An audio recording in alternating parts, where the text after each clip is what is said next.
여보, 은퇴했으면 이제 좀 쉬어. 왜 죽을 때까지 일만 하려고 해? 아직은 일할 수 있잖아. 조금이라도 더 벌어놔야 불안하지 않지. 됐어. 이제는 젊었을 때 고생한 보상으로 딱 1년만 원 없이 놀아봐. 그게 당신이 살 길이야. 다 부질없다. 60세 이후엔 노는 게 최고인 이유는 아껴두고 모아둔 돈이 결국 내 행복으로 돌아오지 못하기 때문입니다. 평생 쓸쓸히 일만 하다 은퇴 후에도 일터에 매달리면 결국 남는 건 병원 영수증과 한숨뿐입니다. 돈은 통장에 쌓아둘 때가 아니라 내가 살아 움직일 때 쓸 때 진짜 힘을 발휘합니다. 노년의 가장 현명한 선택은 더 버는 것이 아니라 지금 누리는 것이며 그 순간만이 내 인생을 진짜 빛나게 만듭니다. 구독, 좋아요, 알림 설정 누르시면 시작하겠습니다. 다 부질없다. 60세 이후엔 노는 게 최고인 첫 번째 이유는 아끼며 사는 건 산송장이 되는 길이기 때문입니다. 평생 아끼고 참고 전략하며 살아온 사람들이 노년에 어떤 결말을 맞는지 우리는 수도 없이 보아왔습니다. 충남 천안에 사는 한 어르신은 젊어서부터 한 푼이라도 아껴야 산다는 말을 입에 달고 살았습니다. 친구들이 여행을 가자고 해도, 아내가 옷 한 벌 사자고 해도, 자식들이 외식하자고 해도 그는 늘 돈 아깝다, 나중에 하자라는 대답만 했습니다. 그렇게 수십 년 동안 쪼개고 아끼며 모은 돈은 억 단위로 불어났습니다. 하지만 정작 그에게 남은 건 웃음이 아니라 한숨이었고 즐거운 추억이 아니라 통장 잔고뿐이었습니다.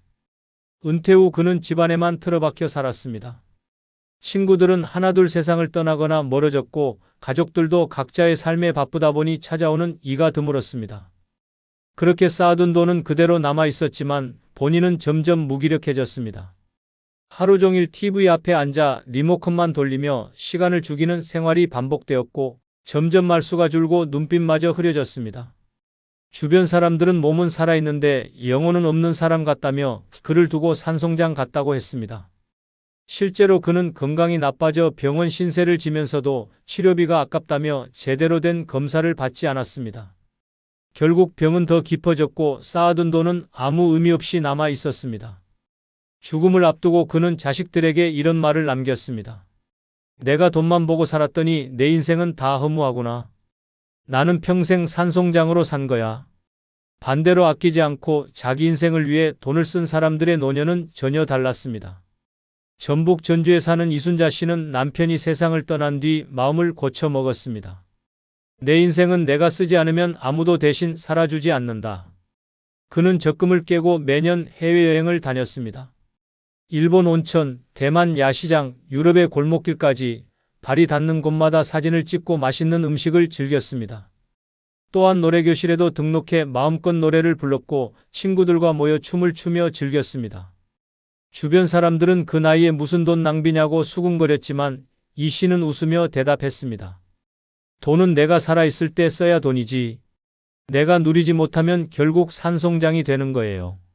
그녀의 말처럼 그녀의 얼굴에는 늘 생기가 가득했고 삶에 대한 자존감이 넘쳤습니다. 아끼며 산다는 건 단순한 전략이 아닙니다. 그것은 내 인생을 스스로 가두는 족쇄입니다. 돈을 쌓아두는 순간부터 나는 현재를 잃고 미래의 불안만 붙들고 사는 존재가 됩니다. 그렇게 살다 보면 결국 오늘의 행복은 사라지고 내 삶은 숫자와 계산만 남게 됩니다. 그 끝은 산송장처럼 숨만 쉬는 껍데기 인생입니다. 하지만 내가 즐겁게 쓰는 순간 내 인생은 다시 살아납니다. 내 손으로 돈을 꺼내 친구와 밥을 먹고 여행길에 오르고 좋아하는 물건을 사는 순간 나는 비로소 살아있음을 느낍니다. 돈은 쌓아둘 때 힘이 되는 게 아니라 쓰는 순간 나의 영혼을 되살리는 불꽃이 됩니다. 노년의 가장 무서운 것은 가난이 아니라 살아있어도 산송장처럼 되는 삶입니다. 남의 눈치만 보며 아까워서 아무것도 하지 못한 채 결국 병원 침대에서 후회하는 인생은 결코 행복이 아닙니다.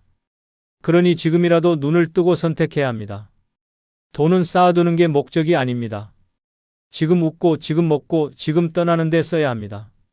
그럴 때만 내가 진짜 살아있다는 감각을 되찾을 수 있습니다.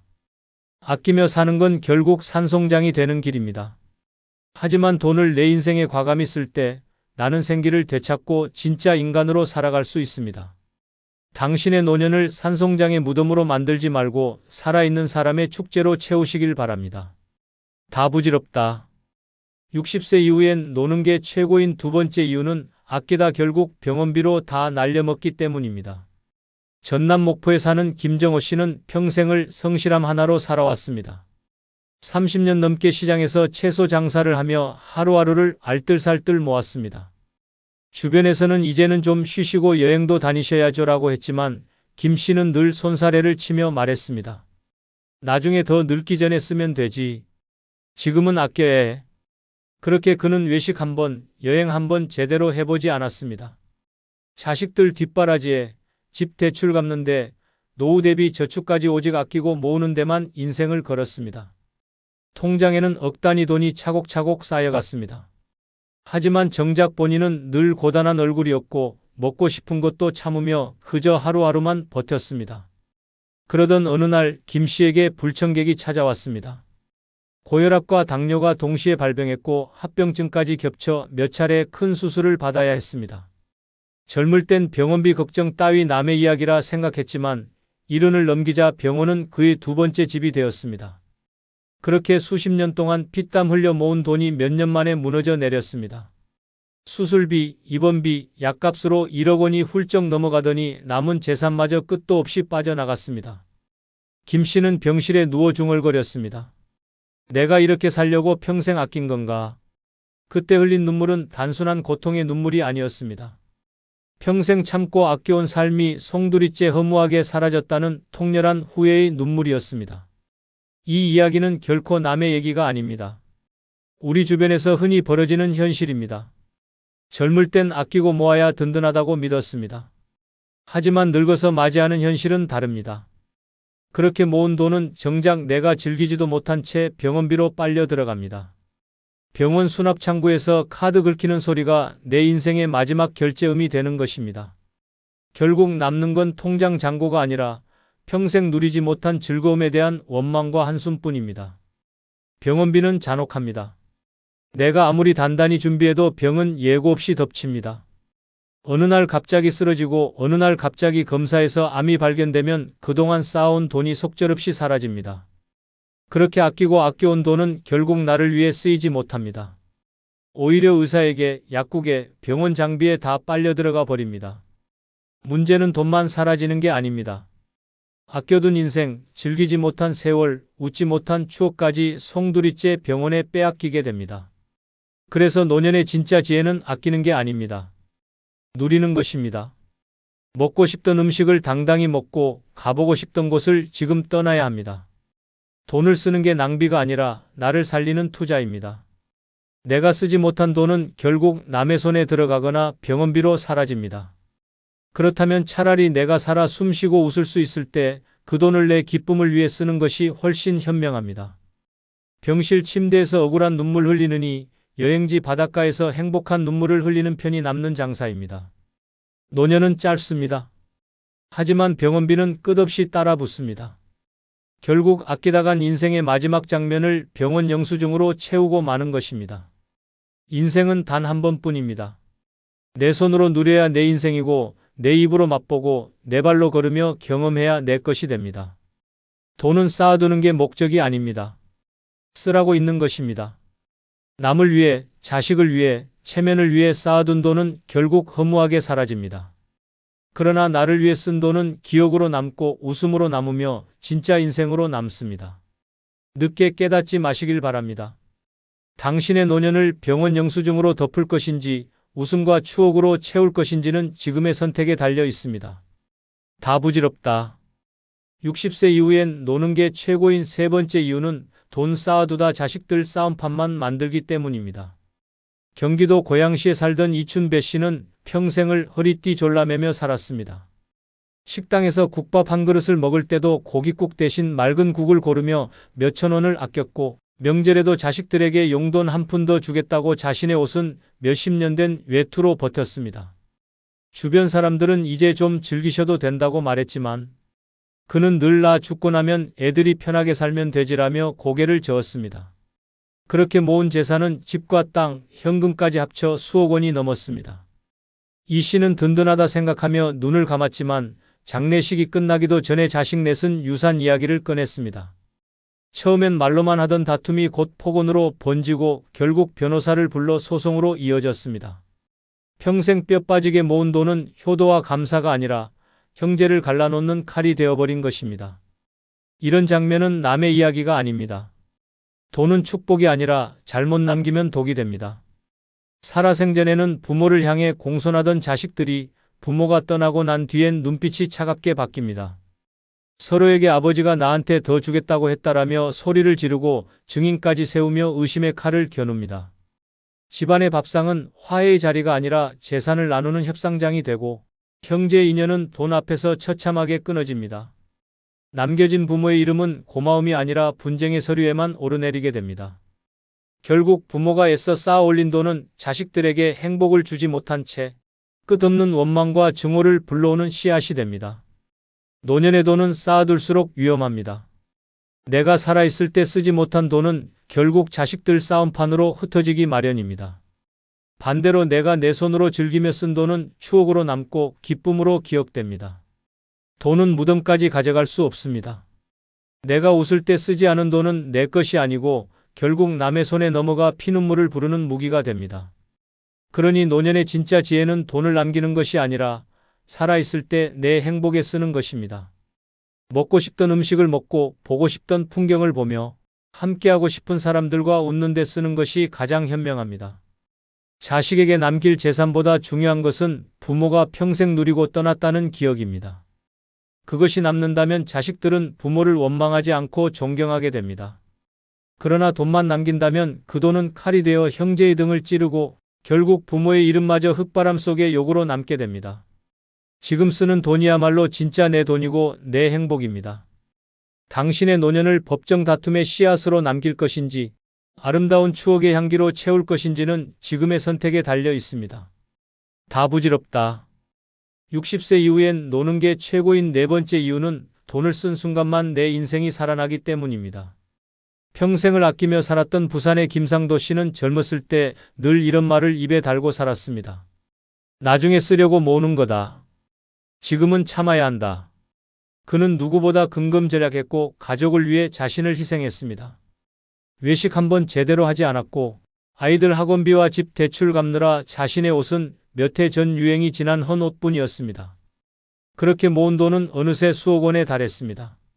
하지만 정작 그의 인생에서 행복했다는 순간을 꼽으라면 별로 없었습니다. 늘 참느라, 아끼느라, 뒤로 미루느라 웃음보다 한숨이 많았기 때문입니다. 그러던 어느 날 김 씨는 병원에서 큰 충격을 받았습니다. 위암 초기 진단을 받은 것입니다. 그는 병원 침대에 누워 이렇게 중얼거렸습니다. 내가 뭘 위해 이렇게 살았나? 돈은 있는데 인생은 없네. 돈은 모으는 과정에서는 우리를 지켜주지 않습니다. 오직 쓰는 순간에만 진짜 힘을 발휘합니다. 한 번의 여행, 한 번의 외식, 한 번의 선물에서 돈은 단순한 종이가 아니라 인생을 빛내는 불꽃이 됩니다.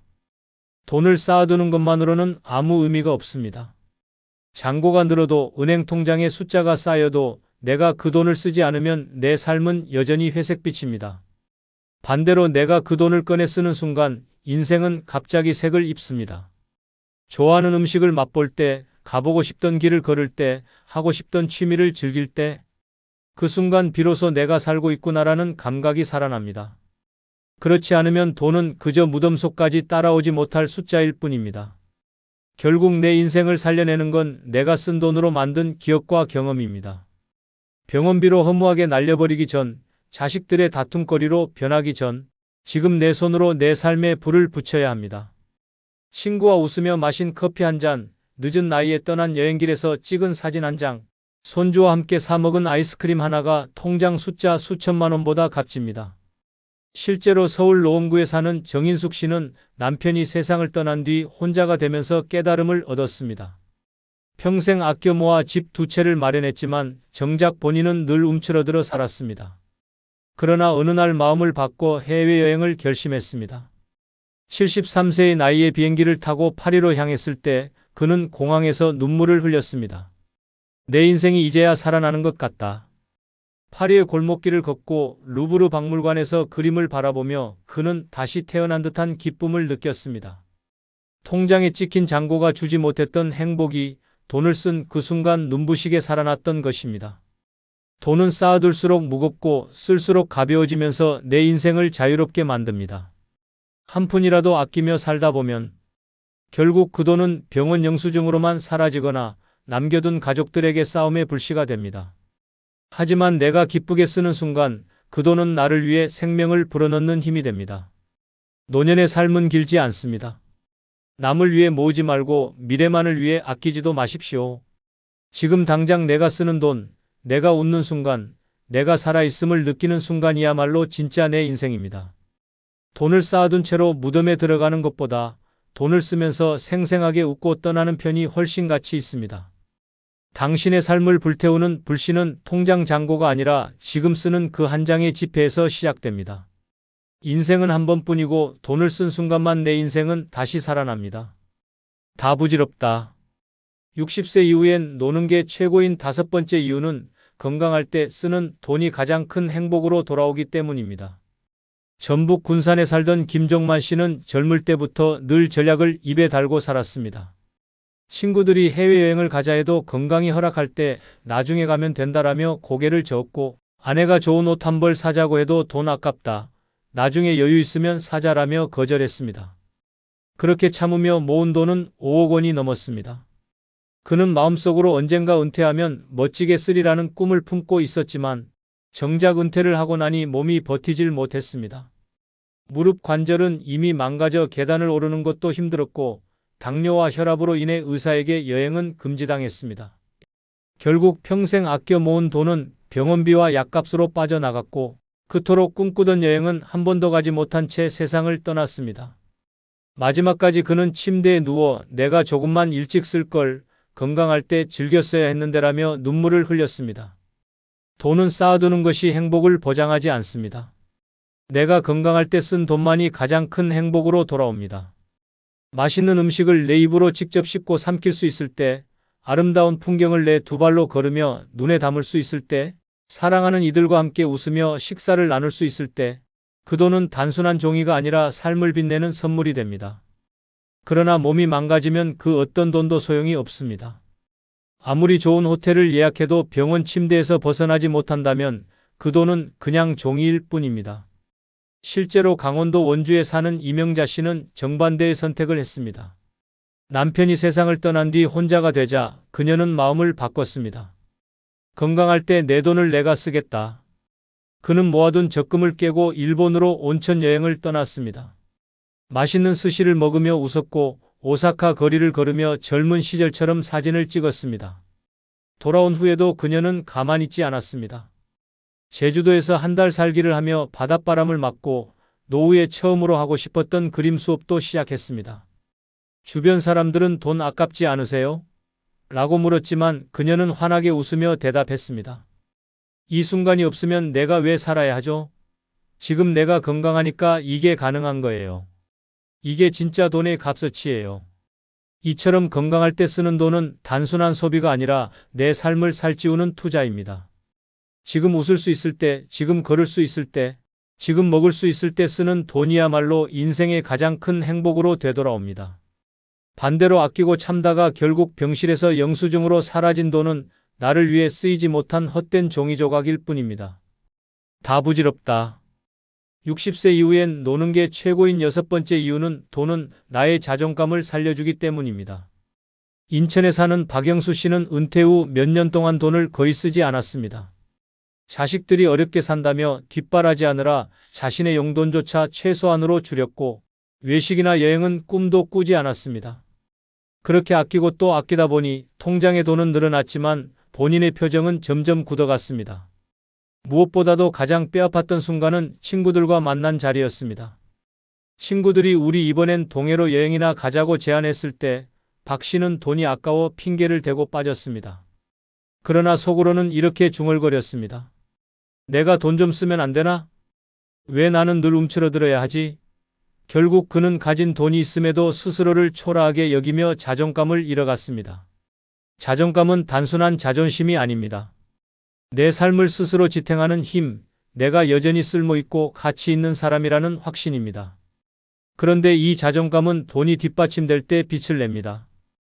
병원비를 낼 수 있는 돈이 있으면 누구에게도 손 벌리지 않아도 되고, 식당에서 먹고 싶은 음식을 마음껏 시킬 수 있으면 내 삶이 여전히 주체적임을 느낍니다. 반대로 돈이 없으면 작은 병원비에도 자식에게 전화해야 하고 친구와 밥을 먹을 때도 눈치를 보게 됩니다. 결국 돈이 없으면 자존감도 무너지고 스스로를 하찮게 여기게 되는 것입니다. 대전의 김정자 씨는 정반대의 삶을 보여줬습니다. 그는 남편이 세상을 떠난 뒤 작은 연금을 모아두고 있었습니다. 돈이 많진 않았지만 그는 그 돈을 아낌없이 자신에게 썼습니다. 좋아하는 꽃꽂이 수업에 등록했고 매달 한 번은 근교로 여행을 갔습니다. 동네 카페에 앉아 비싼 커피를 시켜도 주눅 들지 않고 오히려 당당하게 말했습니다. 이건 내가 번 돈으로 마시는 커피야. 그렇게 살다 보니 그의 얼굴에는 주름보다 빛나는 자신감이 묻어났습니다. 사람들은 말했습니다. 김 씨는 돈이 많아서 행복한 게 아니라 돈을 쓰면서 자존감을 지켜내서 행복하다. 돈을 쓰는 순간은 단순히 소비가 아니라 내 존재를 확인하는 행위입니다.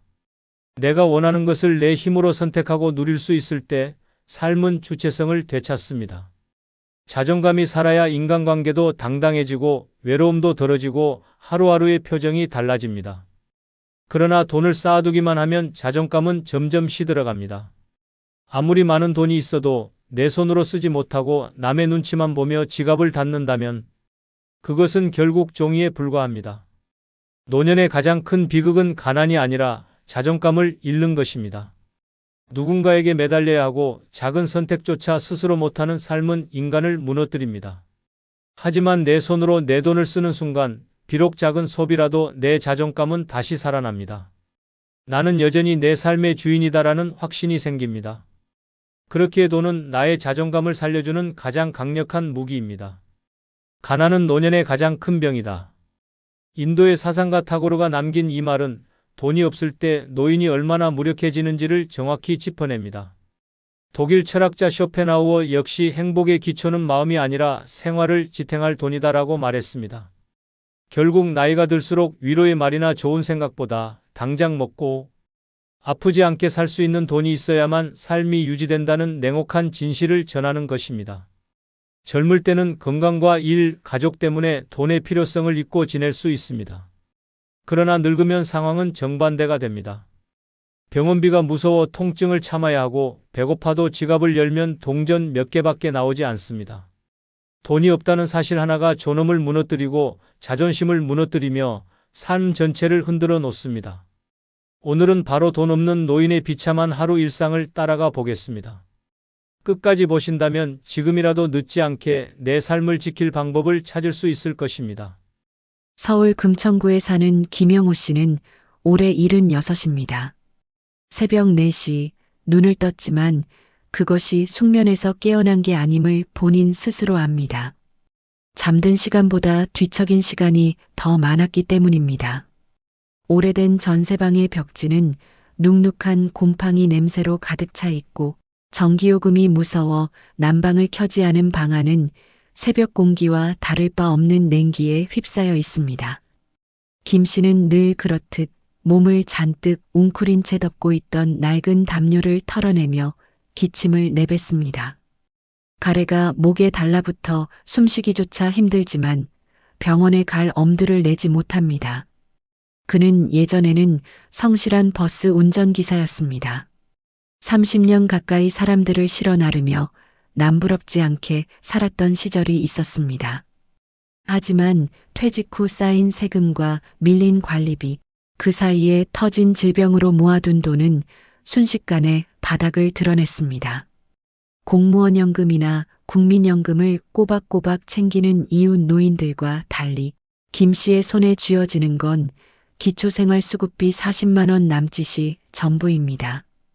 방세와 공과금, 최소한의 생활비를 제하면 남는 게 없어 약은 살 수 없고 먹을 것도 제대로 못 챙깁니다. 새벽 4시 반, 뱃속이 타들어가는 듯 고파옵니다. 냉장고를 열어보지만 어제 저녁 먹다 남은 김치 몇 줄기와 묵은 밥그릇 하나가 전부입니다. 전자레인지조차 고장나 오래전에 버렸기 때문에 차가운 밥을 그대로 삼켜야 합니다. 이가 성치 않아 씹는 것조차 고통이지만 배고픔에 떠는 몸은 그것마저 원합니다. 김 씨는 입안에서 밥알을 몇 번 굴리다 겨우 목으로 넘깁니다. 밥알이 목구멍에 걸리며 사례가 들어 헛기침을 반복합니다. 마실 물 한 컵이 간절하지만 수도꼭지에서 나오는 물조차 녹슨 파이프 냄새가 진하게 배어 있습니다. 그는 텅 빈 방 안에 앉아 잠시 휴대폰을 손에 집어듭니다. 새벽에 혹시라도 자식에게서 연락이 오진 않았을까 무의식적으로 확인해 보지만 화면은 고요합니다. 몇 달 전 명절에 잘 지내세요라는 짧은 문자 한 통이 전부였습니다. 그 이후로 자식들은 한 번도 연락이 없습니다. 그는 다시 핸드폰을 내려놓으며 중얼거립니다. 내가 이제 필요 없는 사람이구나. 새벽 5시가 되자 창문 틈새로 들이치는 외풍이 뼛속까지 파고듭니다. 낡은 창틀은 틈이 벌어져 있어 신문지로 막아놨지만 바람은 막히지 않습니다. 몸을 떨며 이불 속으로 다시 파고들지만 통증 때문에 오래 누워 있을 수가 없습니다. 허리는 바위를 얹은 듯 무겁고 무릎은 쇠처럼 굳어 움직일 때마다 삐걱 소리가 나는 듯합니다. 몇 년 전 무릎 수술을 권유받았지만 500만 원 넘는 수술비가 벽이 되어 그는 그대로 버텨왔습니다. 이제는 계단 오르내리기도 힘들어 방 안에만 머무는 시간이 길어졌습니다. 밖은 이제 서서히 동이 터옵니다. 붉은 빛이 창문 사이로 스며들지만 김 씨의 마음은 더 어두워집니다.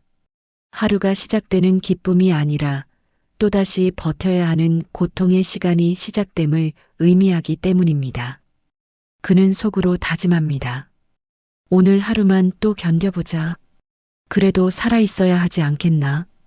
그러나 그 다짐 속에는 희망이 아닌 체념이 깊게 깔려 있습니다. 아침 7시가 가까워오자 금천구의 허름한 빌라 단지 안은 이미 분주한 소리에 뒤덮입니다. 현관문이 철컥거리고 아이들 웃음소리가 복도에 울려 퍼집니다. 이웃집 부부는 아이 손을 잡고 학원 차량을 향해 서두르며 출근길 셀러리맨들은 들뜬 전화 통화를 하며 계단을 내려갑니다. 그러나 김영호 씨의 방 안은 여전히 어두컴컴합니다. 창문을 열고 싶어도 찬바람이 무섭고 커튼 대신 덮어놓은 낡은 담요가 무게처럼 걸려 있어 빛조차 들이지 않습니다. 그는 이불을 젖히고 자리에서 일어나려 하지만 무릎이 말을 듣지 않아 한참을 주저앉아야 합니다. 이게 사람이냐? 그는 쓴웃음을 삼키며 벽을 짚고 일어나 간신히 싱크대 앞에 섭니다. 아침밥은 엄두도 못 냅니다. 냉장고를 열어도 속은 비어 있고 그나마 남은 건 며칠 전 마트 할인 코너에서 산 두부 반모. 이미 시큼한 냄새가 올라와 손이 멈춥니다. 버리기 아까워 그대로 다시 냉장고에 밀어넣습니다. 결국 오늘 아침도 물 한 컵으로 때워야 합니다. 물 한 컵을 꿀꺽 삼킨 후 약통을 열어봅니다. 고혈압약, 당뇨약, 관절약 모두 빈통입니다. 약국에 갈 돈만 있었어도라는 말이 절로 새어나옵니다. 머리 뒤로 찌르는 통증이 밀려오지만 그는 의자에 기대어 억지로 숨을 고릅니다. 병원에 가야 한다는 건 알고 있습니다. 그러나 진료비 몇만 원과 약값 10여만 원은 김 씨에게 벽과도 같습니다. 그래서 그는 늘 스스로에게 이렇게 말합니다. 이 나이에 무슨 병원. 그냥 버티다 가면 되지. 아침 9시가 되면 복도는 조용해지고 집안은 더욱 고립된 감옥처럼 변합니다. 이웃들이 모두 각자의 자리로 나간 후 김 씨의 공간은 세상과 단절된 섬이 됩니다. 텔레비전을 켜볼까 하다 전기요금 고지서가 떠올라 곧바로 리모컨을 내려놓습니다. 지난달에도 전기세가 밀려 단전 경고장이 붙었습니다. 그 종이를 본 순간 창피해서 며칠간 현관문을 열지도 못했습니다. 시간을 때우기 위해 창문 너머를 바라보지만 골목을 지나가는 택배 차량, 아파트 경비원의 호루라기 소리는 모두 먼 세상 이야기 같습니다. 그는 손에 쥔 낡은 휴대폰을 다시 켜봅니다. 혹시 자식에게 전화라도 해볼까 싶지만 화면에 뜬 이름을 바라보다가 곧 꺼버립니다. 바쁘다, 힘들다, 왜 자꾸 돈 얘기하느냐라는 대답이 돌아올 게 뻔하기 때문입니다. 몇 번이고 도움을 청했다가 돌아온 건 미묘한 짜증과 피곤한 한숨뿐이었습니다. 그 기억이 그의 손가락을 멈추게 합니다. 10시 무렵 허기를 참지 못해 집 앞 구멍가게에 들러볼까 고민합니다. 그러나 주머니를 뒤져보니 1,000원짜리 한 장과 동전 몇 개가 전부입니다. 라면 하나 사 먹을 수 있는 돈이지만 그는 망설입니다. 오늘 저녁은 무엇으로 버틸 것인가? 1,000원짜리 한 장은 그에게 단순한 지폐가 아니라 하루 전체를 버텨내야 하는 생명줄입니다. 결국 김 씨는 구멍가게 문 앞에서 발길을 돌립니다. 집에 돌아와 보니 벽에 걸린 시계 초침 소리만 방 안을 메웁니다. 그는 허공을 응시하다 문득 생각합니다. 내가 왜 이렇게 살아야 하지? 자신이 버스 운전대를 잡고 수십 년을 달리던 시절, 매일 아침 아이들을 학교 앞에 내려주고 직장인들을 태우며 하루를 시작하던 그 기억이 파도처럼 밀려옵니다. 그때는 똑같이 새벽을 맞아도 피곤함 속에 희망이 있었습니다. 그러나 지금은 배고픔과 고독 속에서 아무도 필요로 하지 않는 존재로 전락해 있습니다. 아침을 제대로 먹지 못한 채 몇 시간을 버티다 보니 시계가 어느덧 12시를 넘어갑니다. 뱃속은 텅 빈 북처럼 울리고 온몸이 힘이 빠져나갑니다. 김영호 씨는 결국 자리에서 일어나 지갑을 뒤적입니다. 낡은 지갑 안에는 구겨진 1,000원짜리 몇 장과 동전 몇 개. 이 돈으로는 마트에서 밥을 사 먹을 수는 없지만 동네 경로식당만은 겨우 다녀올 수 있습니다. 경로식당은 김 씨 같은 노인들이 자주 찾는 곳입니다. 무료이거나 1,000원에서 2,000원 정도만 내면 한 끼를 해결할 수 있습니다. 그러나 김 씨에게 그곳을 가는 일은 늘 쉽지 않습니다. 문턱을 넘는 순간부터 느껴지는 나는 스스로 먹을 힘조차 없는 사람이라는 자괴감 때문입니다. 오늘도 발걸음을 옮기면서 그는 괜히 주위를 두리번거립니다. 혹시 아는 사람이라도 만나면 창피할까봐 고개를 푹 숙입니다. 식당 문을 열자 이미 노인들이 길게 줄을 서 있습니다. 허름한 옷차림, 지팡이를 짚은 모습, 그리고 서로의 주름진 얼굴이 거울처럼 보입니다. 모두 똑같은 처지라지만 김 씨는 여전히 불편합니다. 내가 이렇게까지 살아야 하나 속으로 중얼거리며 조심스레 줄에 섭니다. 배고픔이 자존심을 눌러버린 순간입니다. 접시에 담긴 음식은 밥 한 공기와 국, 그리고 김치와 나물 몇 가지. 간혹 고기가 나온 날이면 모두가 눈치를 보며 조금이라도 더 얻으려 애씁니다. 오늘은 계란 프라이가 반찬으로 나왔습니다.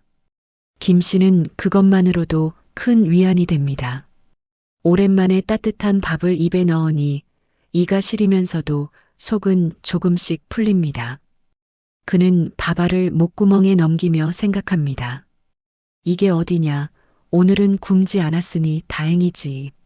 하지만 식탁에 앉아 있으면 또 다른 고통이 스며듭니다. 옆자리 노인들이 하는 대화 속에선 대놓고 서러운 현실이 드러납니다. 내 아들은 한 번도 안 온다니까. 손주들은 얼굴도 모른다네. 병원 갈 돈도 없어 그냥 버티는 거지.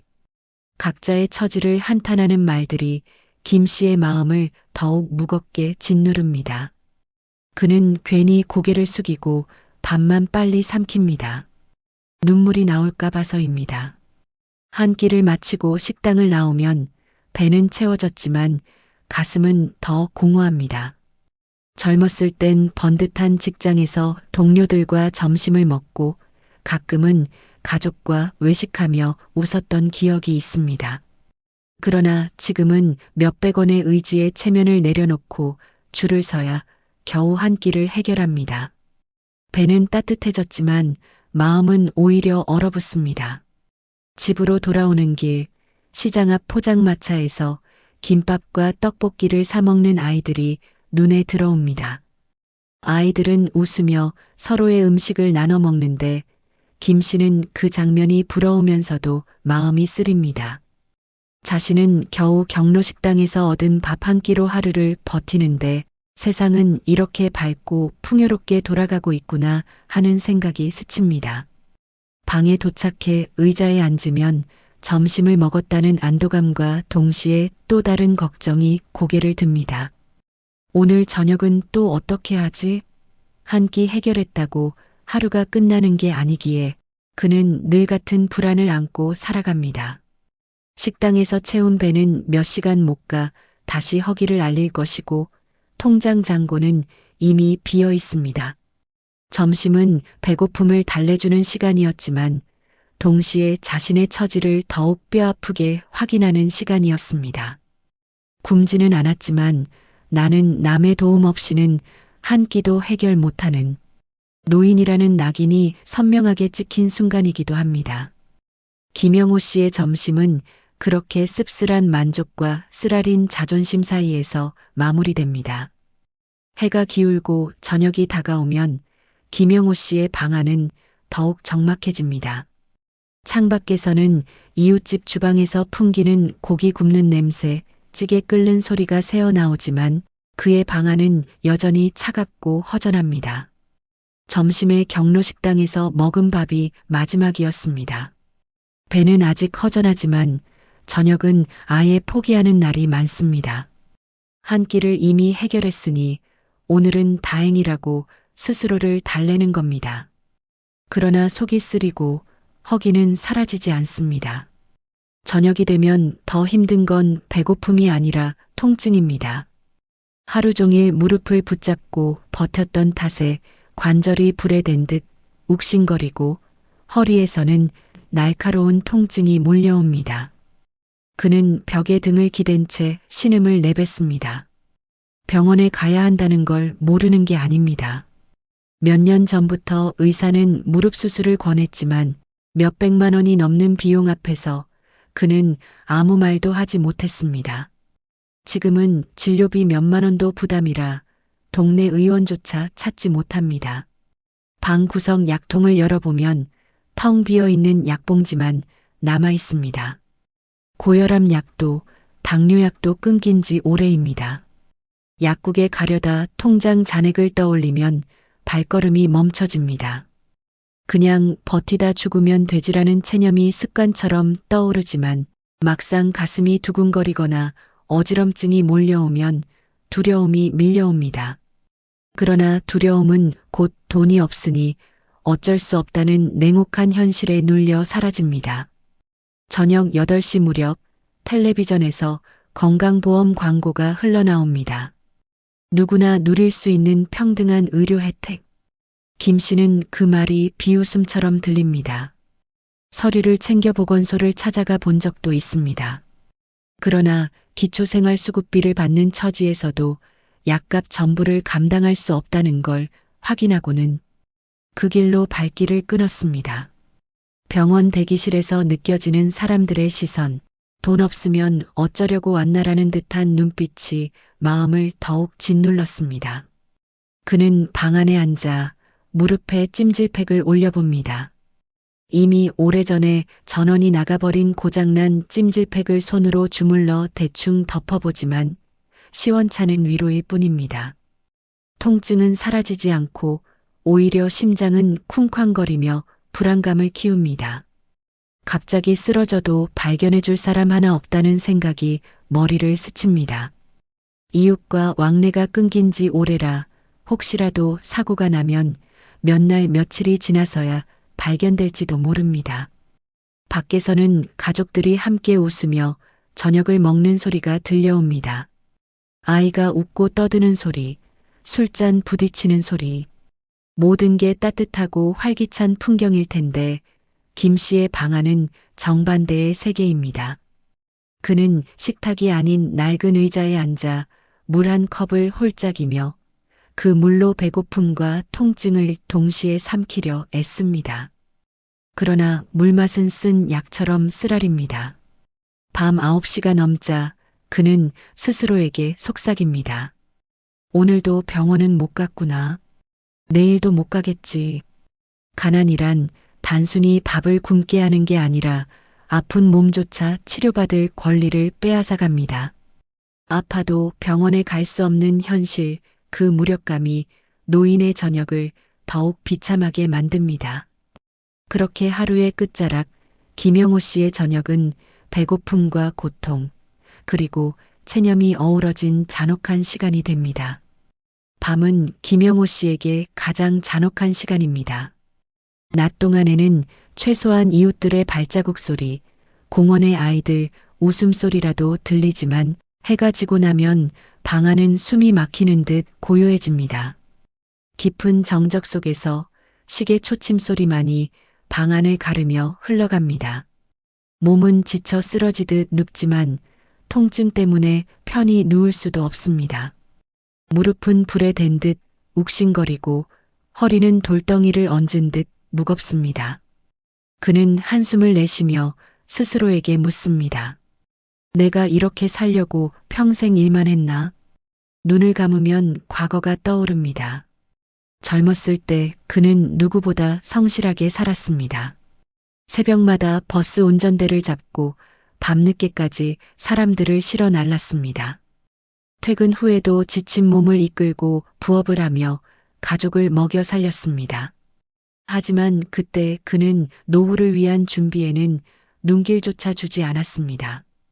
애들만 잘 키우면 된다. 나야 뭐 대충 살다 가면 되지.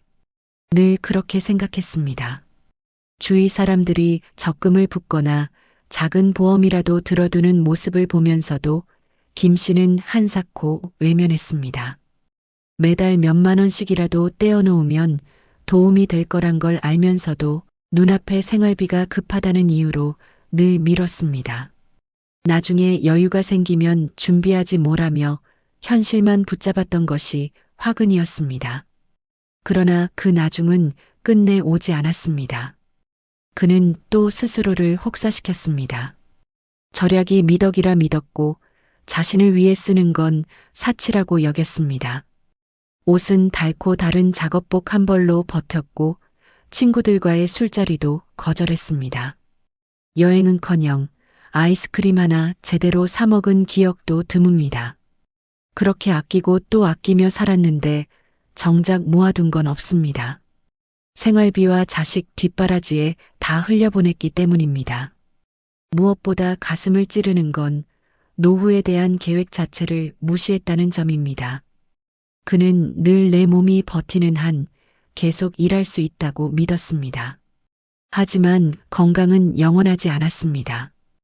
허리와 무릎이 무너지고 나니 아무 일도 할 수 없게 되었습니다.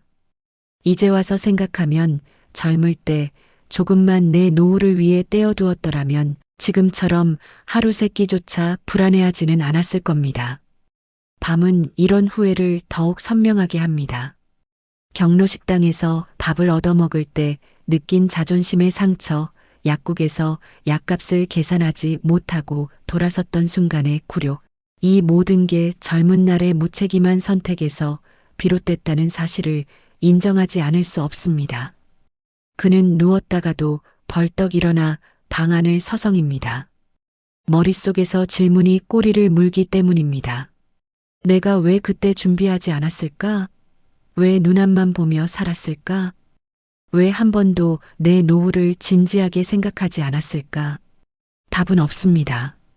다만 밀려오는 후회와 자책만이 밤새도록 그의 가슴을 짓누릅니다. 자식들에게조차 손 벌리기 싫어 그는 더 괴롭습니다.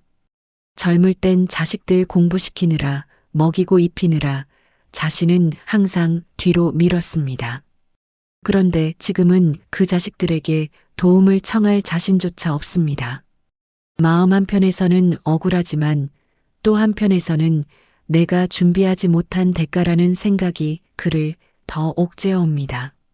시계가 자정을 넘기자 김 씨는 창백한 얼굴로 중얼거립니다. 바보 같은 인생이었지.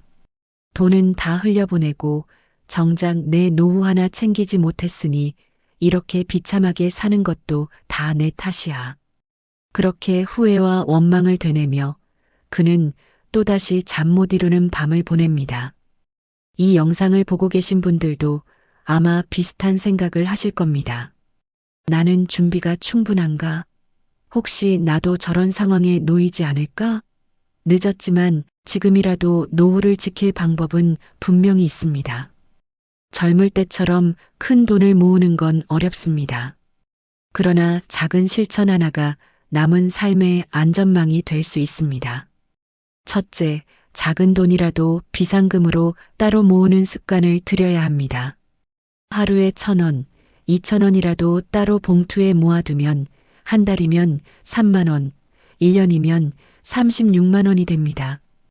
당장 큰 돈처럼 보이지 않더라도 갑작스러운 병원비나 약값에 큰 도움이 될 수 있습니다. 중요한 건 금액이 아니라 나를 위한 돈을 따로 챙긴다는 마음가짐입니다. 둘째, 불필요한 지출을 끊고 생활비 구조를 단순하게 만드는 것입니다. 젊을 때는 사람들 눈치 보며 체면치레도 하고 필요 없는 모임에도 나갔지만 이제는 그럴 필요가 없습니다. 남들 밥 한 끼 대접하느라 내 주머니가 비는 순간 정작 내가 아플 때 쓸 돈이 사라집니다. 꼭 필요한 것 외에는 쓰지 않고 나를 위한 최소한의 생활비만 지켜내는 게 중요합니다. 셋째, 작은 부수입이라도 만들 수 있는 길을 찾는 것입니다. 나이가 들었어도 집에서 할 수 있는 일, 동네에서 가볍게 몸을 쓰는 일은 여전히 존재합니다. 글을 쓰거나 공예품을 만들어 판매하는 분들도 있고 재능을 살려 작은 강좌를 여는 분들도 있습니다. 크고 번듯한 수입이 아니라도 매달 몇만 원이라도 들어오면 그 자체가 심리적 안정이 됩니다. 넷째, 건강을 스스로 지키는 습관을 만드는 것입니다. 돈이 없다고 치료를 미루면 결국 더 큰 병으로 이어져 몇 배의 비용이 들어갑니다.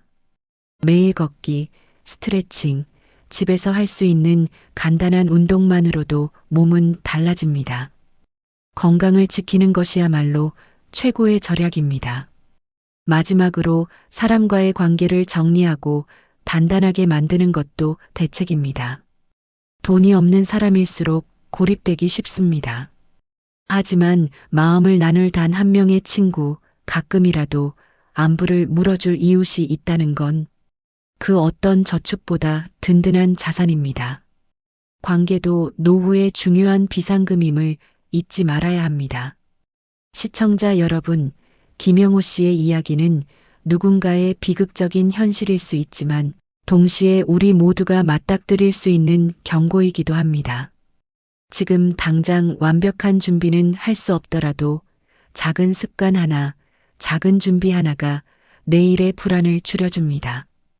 늦었다고 주저하지 마시고 오늘부터라도 나를 위한 작은 비상금을 쌓고 내 건강과 관계를 지켜내시길 바랍니다. 그것이 남은 인생을 지키는 가장 현실적인 방법입니다.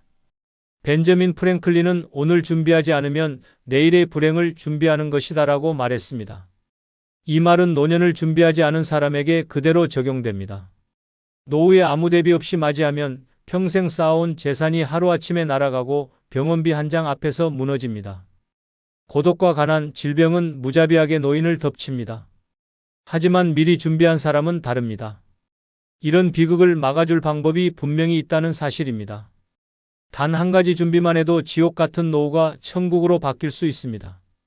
지금부터 말씀드릴 내용은 당신의 삶을 완전히 바꿔놓을 것입니다. 끝까지 영상을 시청하지 않는다면 당신도 언젠가 그 끔찍한 함정에 빠져 후회하게 될지 모릅니다. 구독, 좋아요, 알림 설정 누르시면 시작하겠습니다. 첫 번째, 행복한 노년을 위해 반드시 준비해야 할 것 중 하나는 내 집 한 채를 마련해 두는 것입니다. 집이 없다는 건 단순히 비를 피할 공간이 없다는 뜻이 아닙니다. 그것은 삶 전체의 뿌리가 흔들린다는 의미입니다. 남의 집에 기대 살며 매달 월세 걱정을 해야 하고 언제 쫓겨날지 모른다는 불안 속에 하루하루를 버티게 되는 것입니다. 나이 들어서 집이 없다는 건 단순한 불편이 아니라 잔인한 고통입니다. 오늘은 두 가지 실제 사례를 통해 집 한 채가 노후를 어떻게 갈라놓는지 보여드리겠습니다. 서울 구로구에 사는 74세 김정숙 씨는 평생 전세살이를 전전했습니다. 젊었을 때는 집을 꼭 사야 한다는 생각보다 아이들 학원비와 생활비가 더 급했습니다. 언젠간 집값이 내려가겠지라는 막연한 믿음으로 세월을 흘려보냈습니다. 하지만 은퇴 후 집주인이 전세를 월세로 바꾸면서 인생은 곤두박질쳤습니다. 매달 월세로 나가는 돈이 연금보다 많아지자 병원비는 아예 포기해야 했습니다. 무릎이 퉁퉁 붓고 허리가 휘어도 참고 살아야 했습니다. 몇 년 뒤 집주인이 집을 팔겠다고 나가달라고 했을 때는 상황이 더 비참했습니다. 갈 곳이 없어 친척집을 전전하다 결국 고시원으로 밀려났습니다. 좁디 좁은 방에서 남은 노후를 버티는 현실은 상상 그 이상으로 잔혹했습니다. 집이 없다는 건 곧 인간답게 살 권리를 빼앗긴다는 것을 의미했습니다. 반대로 경기도 부천에 사는 76세 이명자 씨는 젊었을 때 허름한 아파트 한 채를 어렵게 장만했습니다. 당시 생활은 빠듯했고 자식들 교육비 때문에 늘 빚에 쫓겼습니다. 하지만 집은 무조건 가져야 한다는 신념으로 이를 악물었습니다. 세월이 흘러 은퇴 후 연금은 넉넉하지 않았지만 자기 집이 있으니 매달 고정비가 크게 줄었습니다. 무엇보다도 가장 큰 차이는 심리적 안정감이었습니다. 누구의 눈치도 보지 않고 언제든 편안히 집에 있을 수 있다는 사실이 삶의 질을 완전히 달라지게 만들었습니다. 이명자 씨는 집이 없었다면 나는 지금쯤 고시원에 살고 있을지도 모른다며 집 한 채가 준 안도감을 강조했습니다. 같은 조건에서도 집이 있느냐 없느냐가 노후를 천국과 지옥으로 갈라놓은 것입니다. 벤저민 프랭클린은 집은 인간의 자유와 존엄을 지켜주는 성이다라고 말했습니다. 노년의 이 말은 더더욱 진실로 다가옵니다. 집이 없는 노인은 언제든 쫓겨날 수 있는 신세가 되고 결국 남의 말 한마디에 삶 전체가 흔들립니다. 내 집이 있다는 건 단순한 자산을 넘어 나 자신을 지키는 최후의 방패막이라는 의미입니다. 집이 없다는 건 곧 가난과 다름없습니다. 간디는 가난은 가장 잔인한 폭력이다라고 했습니다. 남의 집에 살며 눈치 보고 나이 들어 병든 몸으로 이사 다니는 것, 그것은 돈 없는 가난보다도 더 잔혹한 폭력입니다.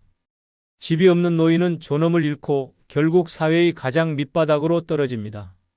집은 단순한 공간이 아닙니다. 그것은 노후의 생존장치이자 마지막 안전망입니다. 은행 통장에 돈이 조금 부족해도 집이 있으면 버틸 수 있습니다. 하지만 집이 없으면 아무리 돈이 많아도 금방 무너집니다. 물가가 오르고 월세가 치솟으면 통장은 순식간에 바닥납니다. 반대로 내 집이 있으면 비록 낡고 작은 집이라도 최소한 쫓겨날 걱정은 하지 않아도 됩니다. 그 차이가 노후의 행복을 갈라놓습니다. 행복한 노년을 원한다면 반드시 기억해야 합니다. 내 집 한 채는 결코 욕심이 아닙니다. 그것은 생존입니다. 아무리 낡아도 아무리 작아도 내 이름으로 된 집 한 채가 있어야 마지막 순간까지 인간답게 살 수 있습니다. 집이 없는 노후는 지옥이고 집이 있는 노후는 천국입니다. 오늘도 그 진실은 냉혹하게 우리 앞에 놓여 있습니다. 두 번째, 행복한 노년을 위해 반드시 준비해야 할 것 중 하나는 위기 때 도와줄 사회적 안전망입니다. 돈도 중요하고 건강도 중요하지만 혼자 힘으로 감당할 수 없는 순간은 반드시 찾아옵니다. 그때 나를 붙잡아주는 최소한의 사회적 안전망이 없다면 노후는 곧장 나락으로 떨어집니다. 서울의 78세 김연자 씨는 평생 남편과 함께 작은 식당을 운영하며 살았습니다. 하지만 남편이 갑작스럽게 세상을 떠나고 본인은 지병으로 병원에 입원하자 삶은 무너졌습니다. 의료비가 눈덩이처럼 불어났지만 도움을 청할 곳이 없었습니다. 사회적 안전망을 미리 준비하지 않았던 그는 결국 집까지 팔아야 했습니다. 친척들은 외면했고 자식들조차 우린 여유가 없다며 돌아섰습니다. 결국 요양병원에서 최소한의 치료만 받으며 버티게 됐습니다. 안전망 하나 없다는 게 평생 성실하게 살아온 사람을 순식간에 빈곤과 고립으로 몰아넣은 것입니다. 반대로 전북 익산에 사는 75세 박정수 씨는 위기 앞에서 버틸 수 있었습니다. 그는 평소 지역 사회단체와 복지관 프로그램에 꾸준히 참여하며 사람들과 관계를 이어갔습니다. 또한 노인 의료 지원 제도와 긴급 복지 제도를 꼼꼼히 알아보고 준비했습니다. 실제로 몇 해 전 갑작스럽게 뇌출혈로 쓰러졌을 때 그 안전망이 빛을 발했습니다. 동네 복지 담당자가 곧바로 구급차를 불러주었고 사회적 지원을 통해 수술비 일부가 지원됐습니다. 복지관 사람들은 교대로 병문안을 와주었고 경제적 정신적 부담을 크게 줄일 수 있었습니다. 그는 눈물로 말했습니다. 내가 살 수 있었던 건 병원비 때문이 아니라 나를 잡아준 사회적 안전망 덕분이다. 같은 위기 상황에서도 준비된 사람과 그렇지 않은 사람의 삶은 극과 극으로 갈렸습니다. 프랭클린 D. 루즈벨트는 사회의 진정한 시험대는 가장 약한 사람을 어떻게 대우하는가에 있다라고 말했습니다. 노후의 사회적 안전망은 단순한 복지가 아닙니다. 그것은 인간으로서의 존엄을 지켜주는 마지막 울타리입니다. 안전망이 없는 노인은 병들면 곧 버려지고 가난해지면 곧 고립됩니다. 하지만 안전망을 가진 노인은 같은 위기 속에서도 다시 일어설 수 있습니다. 사회적 안전망은 혼자가 아니게 만드는 힘입니다. 이웃의 도움, 지역 복지 서비스, 작은 모임과 지원 제도, 이런 것들이 얽히고 설켜 거대한 그물망이 되어 나를 지켜줍니다.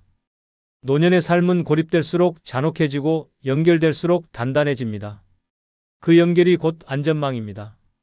행복한 노년은 강한 체력이나 두둑한 통장에서 오는 게 아닙니다. 위기 순간 나를 도와줄 사회적 안전망이 있느냐 없느냐에서 갈립니다. 작은 복지 혜택 하나가 생명을 구하고 이웃의 손길 하나가 고독을 막습니다. 그것이 없다면 삶은 언제든 나락으로 추락합니다. 그러나 그것이 있다면 어떤 위기 앞에서도 다시 일어설 수 있습니다.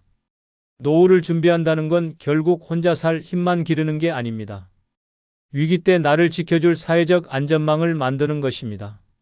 그것이 없다면 당신의 노후는 너무도 쉽게 부서질 수 있습니다. 그러나 그것이 있다면 마지막 순간까지도 당당히 인간답게 살 수 있습니다. 세 번째, 행복한 노년을 위해 반드시 준비해야 할 것 중 하나는 든든한 긴급 자금 통장입니다. 노후는 예측 불가능한 파도처럼 몰려옵니다. 오늘은 멀쩡하던 몸이 내일 갑자기 쓰러질 수 있고 아무 일 없던 집이 다음 날이면 화재나 수리비 폭탄으로 변할 수 있습니다. 이런 상황에서 긴급 자금이 없다면 단 한순간의 삶은 지옥으로 떨어집니다. 실제 사례를 보겠습니다. 인천에 사는 72세 최영희 씨는 은퇴 후 그럭저럭 연금으로 생활을 이어갔습니다. 그런데 어느 날 갑작스러운 뇌졸중으로 쓰러졌습니다. 응급실에 실려갔지만 병원비가 눈덩이처럼 불어나자 가족들은 갈등하기 시작했습니다. 준비된 돈이 없던 최 씨는 급히 지인들에게 빌려야 했고 심지어 손주 대학 등록금까지 끌어다 쓸 수밖에 없었습니다.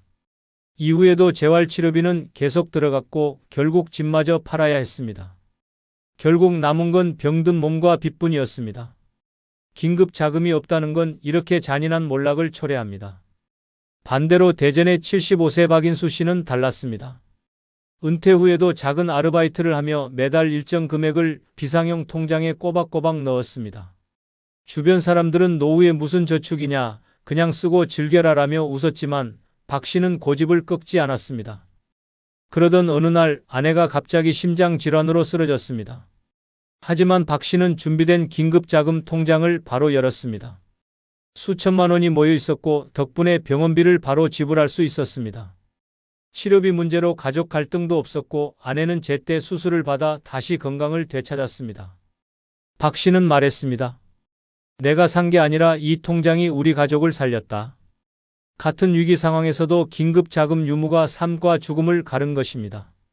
윌리엄 셰익스피어는 돈은 훌륭한 하인이지만 끔찍한 주인이다라고 했습니다. 노년의 돈은 주인이 아니라 하인이어야 합니다. 그러나 긴급 자금이 없으면 돈이 나를 지배하고 삶은 무너집니다. 병원비, 수리비, 갑작스러운 사고 비용 앞에서 속수무책이 되면 그때부터 노후는 끝없는 수렁으로 빠집니다. 긴급 자금은 단순한 돈이 아닙니다. 그것은 위기에서 나를 살려주는 마지막 숨구멍입니다. 연금이나 저축이 있어도 목돈을 당장 꺼낼 수 있는 통장이 없다면 무용지물입니다. 당장 쓸 수 있는 돈이야말로 진짜 안전망입니다. 작은 병원비조차 감당 못해 치료를 포기하는 노인들이 얼마나 많습니까? 고작 몇백만 원만 있었어도 살 수 있었던 목숨이 돈이 없어 꺼져버립니다. 이것이 대한민국 노인의 냉혹한 현실입니다. 긴급 자금 통장은 존엄을 지켜주는 방패입니다. 누군가에게 손 벌리지 않아도 되고 자식에게 죄책감을 지우지 않아도 됩니다. 위기 때 내 힘으로 해결할 수 있다는 자신감이 바로 삶의 질을 결정합니다. 작게라도 꾸준히 모아둔 돈은 병원비로, 수리비로, 생활비로 언제든 나를 구해줄 수 있습니다. 행복한 노년은 큰 욕심에서 오는 게 아닙니다. 남들 앞에서 자랑할 부동산이나 화려한 통장이 아니라 위기 순간 바로 꺼낼 수 있는 든든한 긴급 자금에서 시작됩니다. 그것이 없다면 언제든 노후는 무너질 수 있습니다. 그러나 그것이 있다면 어떤 위기 앞에서도 당당히 맞설 수 있습니다. 네 번째, 행복한 노년을 위해 반드시 준비해야 할 것 중 하나는 고독을 달래줄 작은 모임입니다. 노후의 가장 끔찍한 적은 가난도 병도 아닙니다. 바로 고독입니다. 말 한마디 섞을 사람이 없는 하루, 방문을 열어도 맞아주는 이가 없는 집, 결국 사람은 고립 속에서 서서히 무너집니다. 작은 모임 하나가 이 지독한 고독을 막아주는 생명줄이 됩니다. 실제 사례를 보겠습니다. 부산에 사는 79세 장순애 씨는 남편과 사별한 뒤 혼자가 되었습니다. 자식들은 각자 바쁘게 살며 찾아오지 않았습니다. 하루 종일 텔레비전만 켜둔 채 말 한마디 하지 않고 저녁을 맞이했습니다. 전화벨 소리에 가슴이 뛰었지만 대부분 광고 문자뿐이었습니다. 어느 날은 시장에서 쓰러졌는데 연락할 사람이 없어서 응급실로 실려간 뒤에도 혼자였습니다. 퇴원 후에도 병실을 지켜주는 이 한 명 없었고 돌아온 집은 더욱 적막했습니다.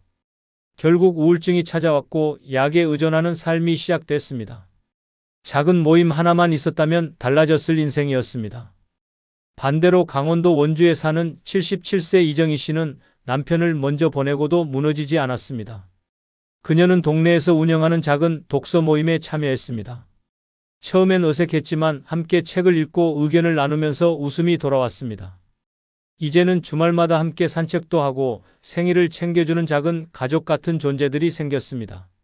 몇 달 전 허리 통증으로 입원했을 때도 모임 사람들은 교대로 병실을 찾아와 과일을 깎아주고 병원비까지 조금씩 보태줬습니다. 그녀는 눈물로 말했습니다. 남편이 떠났지만 나는 여전히 사람 속에서 살아 있습니다. 이 모임이 없었다면 나도 이미 무너졌을 겁니다. 같은 조건이었지만 작은 모임 하나가 천국과 지옥을 갈라놓았습니다. 아리스토텔레스는 인간은 사회적 동물이다라고 했습니다. 이 말은 노년에 더욱 절실하게 다가옵니다. 관계가 끊어진 노인은 이미 절반은 죽은 것이나 다름없습니다. 작은 모임이 없다면 고독은 사람을 서서히 파괴하는 망치가 됩니다. 정신은 무너지고 몸은 병들고 결국 고독사는 뉴스 속 이야기가 아닌 바로 내 이야기가 됩니다. 작은 모임은 단순한 취미 활동이 아닙니다. 그것은 생존 전략입니다. 커피 한 잔 앞에 두고 아무 말이나 나눌 수 있는 사람들, 함께 웃고 함께 걷는 사람들, 그 유대가 고독의 칼날을 막아줍니다. 아무리 연금이 많고 집이 있어도 작은 모임 하나 없으면 노년은 고통스러운 독방과 다름없습니다. 행복한 노년은 거창한 준비에서 오는 게 아닙니다. 거대한 재산도 화려한 인간관계도 필요 없습니다. 단지 나를 기다려주고 내가 웃을 수 있는 작은 모임 하나면 충분합니다.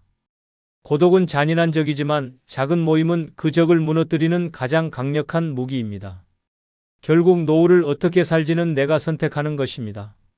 조용히 혼자 무너질 것인지 아니면 작은 모임 속에서 다시 살아갈 것인지.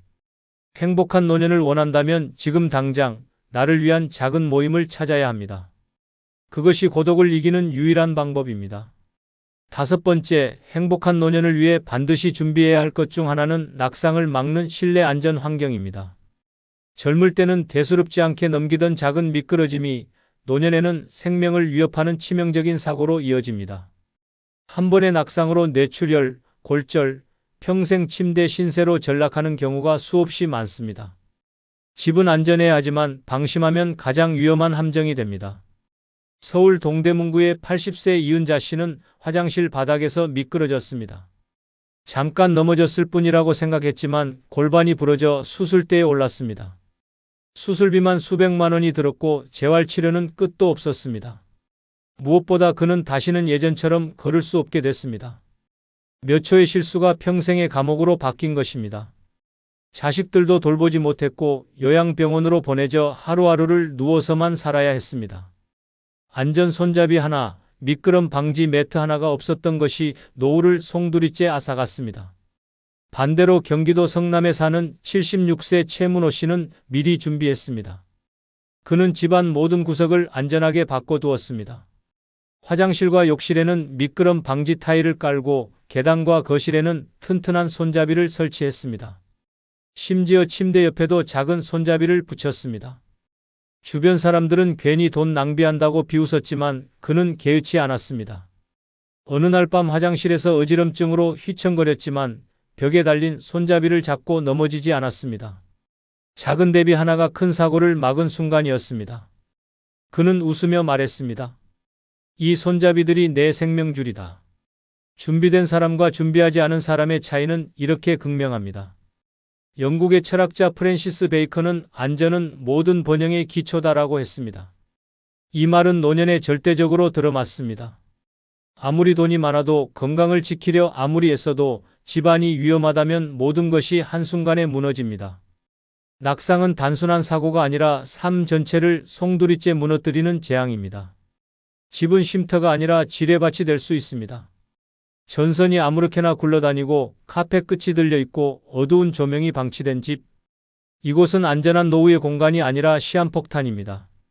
많은 노인들이 설마 내가 넘어지겠어 라며 방심하다가 결국 병원 응급실에서 눈을 뜹니다. 더 무서운 건 한 번 낙상하면 다시 회복하기 어렵다는 사실입니다. 뼈는 잘 붙지 않고 근육은 빠르게 쇠약해집니다. 결국 침대에 눕는 순간 자율적인 삶은 끝납니다. 낙상을 막는 실내 안전 환경은 단순한 선택이 아닙니다. 그것은 노후의 존엄을 지키는 최소한의 조건입니다. 화장실 손잡이, 미끄럼 방지 매트, 밝은 조명, 정리된 바닥. 사소해 보이는 이 준비들이 목숨을 지키는 방패막이 됩니다. 준비된 집은 편안한 안식처가 되지만 준비되지 않은 집은 서서히 나를 파괴하는 덫이 됩니다. 행복한 노년은 크고 거창한 곳에서 오는 게 아닙니다. 내가 사는 집이 얼마나 안전한지에 달려 있습니다. 낙상은 예방할 수 있습니다. 하지만 예방하지 않는 순간 그 결과는 돌이킬 수 없습니다. 안전 환경을 만든다는 건 내 남은 생명을 지키는 가장 확실한 투자입니다. 결국 선택은 하나입니다. 작은 비용을 들여 집을 안전하게 바꾸느냐, 아니면 병원 침대에서 눈물로 후회하느냐. 행복한 노년을 원한다면 지금 당장 집을 점검해야 합니다. 낙상을 막는 실내 안전 환경, 그것이야말로 마지막 순간까지 나를 지켜줄 생명줄입니다. 6번째, 행복한 노년을 위해 반드시 준비해야 할 것 중 하나는 재산을 지켜줄 법률 지식입니다. 노년의 재산은 단순한 돈이 아니라 생명줄입니다. 그런데 이 생명줄을 법을 몰라 빼앗기는 순간 평생의 땀과 희생은 한순간에 무너집니다. 법을 모르는 노인은 호구가 되고 아는 노인은 주인이 됩니다. 서울 강북구의 81세 김선자 씨는 아들 부탁으로 집을 아들의 이름으로 명예 이전해 주었습니다. 나중에 다 돌려줄게라는 말만 믿고 도장을 찍었습니다. 그러나 몇 년 뒤 아들은 사업에 실패했고 집은 은행에 압류당했습니다. 김 씨는 하루아침에 거지 신세가 됐습니다. 내 집에서 쫓겨난 뒤 월세방으로 옮겨다니며 연명하게 된 것입니다. 법률 지식 하나만 있었다면 아들에게 증여 대신 임대차 계약이나 신탁을 활용했을 겁니다. 하지만 무지 때문에 평생 재산을 잃었습니다. 반대로 대구의 77세 이종우 씨는 달랐습니다. 그는 미리 변호사 상담을 받고 유언장과 재산관리 계약을 꼼꼼히 준비했습니다. 자식들에게 재산을 물려줄 방법도 법적으로 명확히 정리해 두었습니다. 덕분에 어느 누구도 그의 집과 땅을 건드릴 수 없었습니다. 몇 년 전 사기를 시도한 디스턴트 친척이 있었지만 법적 장치가 완벽해 손도 대지 못했습니다. 이 씨는 친구들에게 말했습니다. 법을 아는 게 재산을 지키는 최고의 무기다. 같은 나이, 같은 자산이었지만 법률 지식이 있느냐 없느냐가 천국과 지옥을 갈랐습니다. 로마 정치가 키케로는 법을 모른다는 것은 곧 자유를 포기하는 것이다라고 말했습니다. 노년의 법률 지식은 자유를 지키는 갑옷입니다. 법을 모르면 자식에게, 친척에게, 심지어는 모르는 사람에게도 속수무책으로 재산을 빼앗깁니다. 하지만 법을 알면 그 어떤 유혹과 협박 앞에서도 당당히 맞설 수 있습니다. 재산은 단순한 돈 뭉치가 아닙니다. 그것은 노후의 존엄과 직결됩니다. 그런데 법을 몰라 사기에 휘말리고 잘못된 계약에 도장 하나 잘못 찍는 순간 평생 피땀 흘려 모은 집과 땅은 남의 손에 넘어갑니다. 반대로 법적 장치를 해둔 사람은 누구의 눈치도 보지 않고 자기 삶을 지킬 수 있습니다. 노인들을 노린 사기는 점점 교묘해지고 있습니다. 전화 한 통, 서류 한 장으로 평생 재산을 송두리째 빼앗기는 일이 비일비재합니다. 그런데도 많은 이들이 설마 나한테 그런 일이 일어나겠어? 라며 방심합니다. 하지만 실제로는 지금도 수많은 노인들이 눈앞에서 재산을 잃고 있습니다. 방심은 곧 파멸입니다. 법률 지식은 거창한 공부가 아닙니다. 기본적인 상속, 증여, 계약의 의미만 알아도 인생은 달라집니다. 작은 유언장 하나, 간단한 계약 조항 하나가 노후의 운명을 바꿉니다. 법은 차갑지만 알고 준비하는 사람에게는 따뜻한 방패가 됩니다. 재산을 지켜줄 법률 지식, 그것이야말로 노년에 반드시 준비해야 할 가장 강력한 무기입니다. 엄마, 요즘 바빠서 못 가요. 애들 때문에 정신이 없어요. 아버지, 이번 명절은 그냥 쉬세요. 저희끼리 보내야 해서요. 엄마, 돈 좀 보태주실 수 있죠? 이번 달에 너무 빠듯해서요. 이게 현실입니다. 피 한 방울 나눈 자식이지만 늙으면 부모는 그들의 삶에서 짐이 됩니다. 애써 키운 자식이 결국 제 가정만 챙기느라 부모는 뒷전으로 밀려납니다. 병들어 쓰러져도 달려오지 않고 눈물로 전화를 걸어도 차갑게 나중에라는 말만 남습니다. 한때 삶의 이유였던 자식이 어느새 남보다 더 냉정한 존재로 변합니다. 그래서 늙으면 자식도 결국 남이 된다는 잔혹한 진실을 받아들여야 합니다. 첫 번째, 늙으면 자식도 남이 되는 이유는 자식이 결국 자기 가정 챙기느라 부모는 뒷전으로 밀려나기 때문입니다. 이 사실을 뼈저리게 깨달은 사람들의 이야기는 듣는 이의 가슴을 서늘하게 만듭니다. 부모의 희생은 과거의 미담일 뿐 현재의 삶에서 자식에게는 더 이상 우선순위가 되지 못합니다. 부산에 사는 81세 김정순 씨는 평생 자식 교육에 모든 것을 바쳤습니다. 시장 좌판에서 손이 터져가며 돈을 모아 아들을 의사로 만들었습니다. 그러나 남편이 세상을 떠난 뒤 김 씨의 집은 차갑게 식어갔습니다. 아들은 바쁜 병원 일과 아이들 교육에 몰두하느라 어머니에게 한 달에 한 번 겨우 들를 뿐이었습니다. 김 씨가 무릎이 붓고 숨이 차오를 정도로 아팠을 때조차 아들의 말은 차가웠습니다. 엄마, 응급실 가면 되잖아. 지금 내가 너무 바빠서 결국 김 씨는 홀로 버스에 몸을 싣고 병원에 갔습니다. 횡한 대기실에서 이름이 불리길 기다리며 김 씨는 속삭였습니다. 내가 키운 아들이지만 이제는 남이구나. 이 장면은 차라리 낯선 사람보다 더 잔혹한 거리감을 드러냅니다. 서울 송파구에 사는 77세 박영숙 씨는 또 다른 상처를 겪었습니다. 남편과 사별한 뒤 딸 가족과 한 집에 살게 되었지만 곧 지옥 같은 시간이 시작되었습니다. 손주 학교 시간을 맞추고 반찬을 준비하는 일은 당연히 그녀의 몫이 되었습니다. 하루에 3끼를 차리고도 엄마, 이 반찬은 애들이 안 좋아해요 라는 며느리의 불평만 돌아왔습니다. 몸이 지쳐 쓰러졌을 때조차 딸은 엄마, 애들 숙제 봐주셔야 해요. 저녁 약속 있어서요 라며 떠나버렸습니다. 결국 박 씨는 화장실 바닥에서 한참을 쓰러진 채로 있어야 했습니다. 이웃이 찾아와 119를 불러주지 않았다면 큰일을 당했을 것입니다. 병실에서 홀로 눈물을 흘리며 박 씨는 중얼거렸습니다. 나는 딸을 위해 살아왔는데 결국 나는 이 집의 가정부였구나. 더 무서운 건 부모 스스로 아직도 자식에게 기대려 한다는 점입니다. 명절에 오길 기다리며 상을 차려놓고 전화를 붙잡고 하루 종일 귀 기울이지만 들려오는 건 보험 광고뿐입니다. 외로운 집안에 울려 퍼지는 건 TV 소음뿐이고 그 옆에 앉은 부모의 존재는 누구에게도 중요하지 않습니다. 여러분, 늙으면 자식도 결국 남입니다. 피를 나눈 가족이라도 자식의 삶은 배우자와 아이들에게 쏠려 있습니다. 부모는 그 울타리 밖에서 밀려나 있습니다. 자식이 부모를 잊은 게 아닙니다. 단지 그들의 우선순위가 바뀐 것입니다. 그래서 우리는 냉정하게 준비해야 합니다. 자식에게 기대는 순간 더 깊은 상처가 기다리고 있을 뿐입니다. 노년의 존엄은 자식이 지켜주지 않습니다. 스스로를 챙기고 나만의 삶을 만들어야 합니다.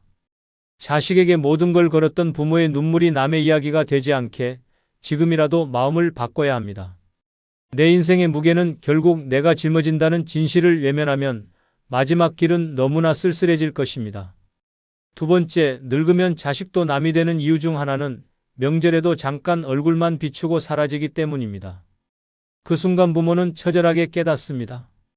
내가 이토록 희생했는데 결국 남는 건 빈집과 식은 밥뿐이구나. 이 진실은 가슴을 쪼개는 칼날처럼 다가옵니다. 전북 군산에 사는 80세의 김영자 씨는 명절만 기다리며 삽니다. 아침부터 전을 부치고 고기를 재우고 떡국을 끓이며 손목이 부르트도록 상을 차립니다. 올해는 아이들이 오래 머물겠지 기대하며 마음을 달랩니다. 그러나 도착한 아들 가족은 인사만 건네고 밥상 앞에 앉은 지 1시간 만에 엄마, 오후에 처가에도 들러야 해서요라는 말과 함께 서둘러 떠납니다. 김 씨는 얼어붙은 손으로 치우다 결국 거실에 주저앉아 흐느꼈습니다. 내가 이 집의 어머니가 아니라 그냥 들렀다가는 휴게소구나. 그날 저녁 멀쩡히 차려둔 음식은 냉장고 속에서 싸늘히 굳어갔습니다. 서울 강북구에 사는 82세 장봉남 씨는 명절마다 손주 얼굴 좀 보자는 희망 하나로 버팁니다. 아침부터 문 앞만 쳐다보다가 아들 가족이 도착하자마자 들려온 말은 아버지, 오늘은 시간이 없어서 금방 가야 해요였습니다. 손주가 건넨 과자 봉지를 받으며 겨우 웃었지만 채 2시간도 안 되어 현관문은 다시 쾅 닫혔습니다.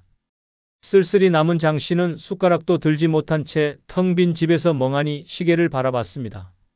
새벽이 될 때까지 텔레비전 소리에 의지하다가 눈물이 흘러내려 베개를 적셨습니다. 그는 중얼거렸습니다. 나는 이제 그들의 우선순위가 아니구나. 마하트마 간디는 사랑은 시간을 드리는 것이다라고 했습니다. 시간을 내지 않는다면 그것은 더 이상 사랑이 아닙니다. 부모에게 시간을 내지 않는 자식은 결국 부모를 남으로 대하는 것입니다. 더 충격적인 건 부모 스스로 여전히 기대한다는 점입니다. 식탁 위에 산더미 같은 음식을 올려놓고 눈에 힘을 주며 웃지만 속은 무너집니다. 잠시 스쳐간 손주의 웃음소리가 사라지고 나면 남는 건 고요한 지방과 얼룩진 그리움뿐입니다. 명절은 축제가 아니라 외로움이 더 선명해지는 날로 변합니다. 여러분, 늙으면 자식도 결국 남입니다. 명절에 얼굴만 비추고 사라지는 자식의 뒷모습에서 그 사실은 뼈아프게 드러납니다. 피를 나눈 가족이라 해도 그들의 삶의 중심은 이미 배우자와 자식으로 넘어갔습니다. 부모는 뒷전입니다. 그러니 더 이상 착각하지 마십시오. 명절에 울리지 않는 전화, 짧은 방문에 담긴 차가운 무심함을 보고도 눈 감는다면 더 큰 상처만 남습니다. 노년의 존엄은 자식의 발걸음에 달려 있지 않습니다. 이제는 스스로 지켜야 합니다. 자식을 기다리는 삶에서 벗어나 나를 위한 시간을 만들어야 합니다. 늙어 남이 된 자식을 붙잡는 순간 내 인생은 고통으로 끝납니다. 지금부터라도 진실을 받아들이십시오. 명절은 그들의 날이 아니라 내 삶을 어떻게 채울지 결정하는 날이 되어야 합니다. 세 번째, 늙으면 자식도 남이 되는 이유 중 하나는 부모의 말이 더 이상 지혜가 아니라 잔소리로만 들리기 때문입니다. 피와 땀으로 길러낸 자식에게 던진 충고가 무시당하는 순간 부모는 남보다 더 서러운 존재로 전락합니다. 이 비극을 보여주는 사례는 우리 주변에 너무도 많습니다. 경기도 의정부에 사는 79세 정인자 씨는 늘 아들의 건강을 걱정했습니다. 고혈압 진단을 받았음에도 야근과 술자리를 반복하는 아들을 볼 때마다 정 씨는 애써 달래듯 말했습니다. 술 좀 줄여라. 내 건강이 제일 중요하다. 그러나 돌아오는 대답은 냉정했습니다. 엄마, 제발 잔소리 좀 그만해요. 요즘 누가 술 안 마시고 삽니까? 그 말에 정 씨는 가슴이 철렁 내려앉았습니다. 아들의 건강을 염려하는 마음은 단숨에 무가치한 소음이 되어버린 것입니다. 며칠 후 아들이 갑작스러운 흉통으로 응급실에 실려갔을 때조차 정 씨는 말하지 못했습니다. 내 말 안 들어서 그렇지라는 생각이 목 끝까지 올라왔지만 더 이상 말할 자격조차 빼앗긴 느낌이었습니다. 그녀는 흐느끼며 혼잣말을 했습니다. 내 목소리는 이제 그에게 짐일 뿐이구나. 서울 강동구의 82세 박명숙 씨는 딸과 함께 살았습니다. 혼자 있는 게 외로워 딸 가족과 한 집에 살면 웃음소리가 끊이지 않을 거라 믿었습니다. 하지만 현실은 달랐습니다. 딸이 퇴근하고 돌아오면 박 씨는 기다렸다는 듯 애들 옷은 좀 더 두껍게 입혀라, 밥은 따뜻하게 먹여야지라고 말했습니다.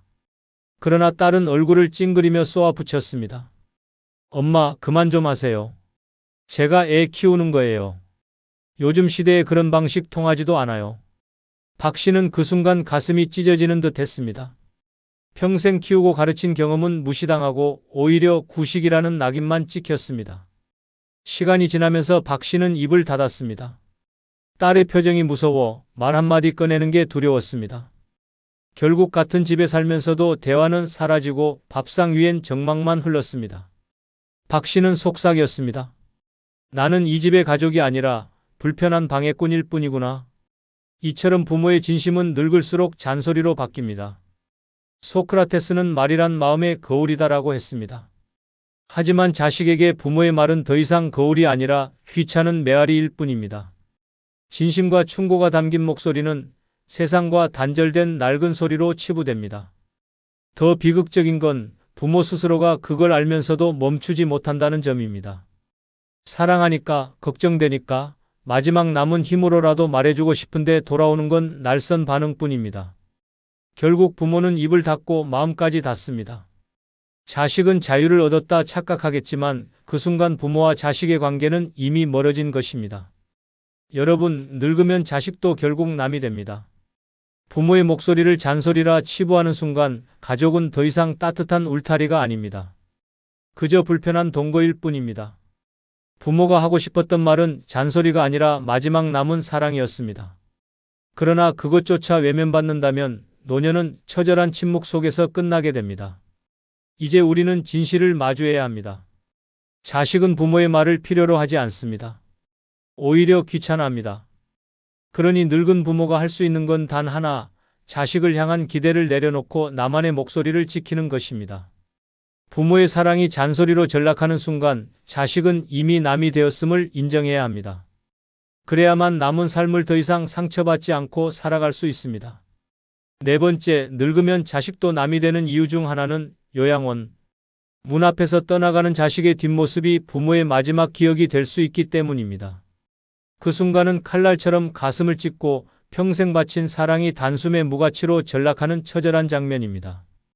경기도 안양에 사는 84세 이순덕 씨는 치매가 진행되면서 요양원에 들어가게 되었습니다. 아들은 엄마, 잠깐 계시면 저희가 자주 올게요 라며 손을 꼭 잡아주었습니다. 하지만 그 말은 공허한 약속이었습니다.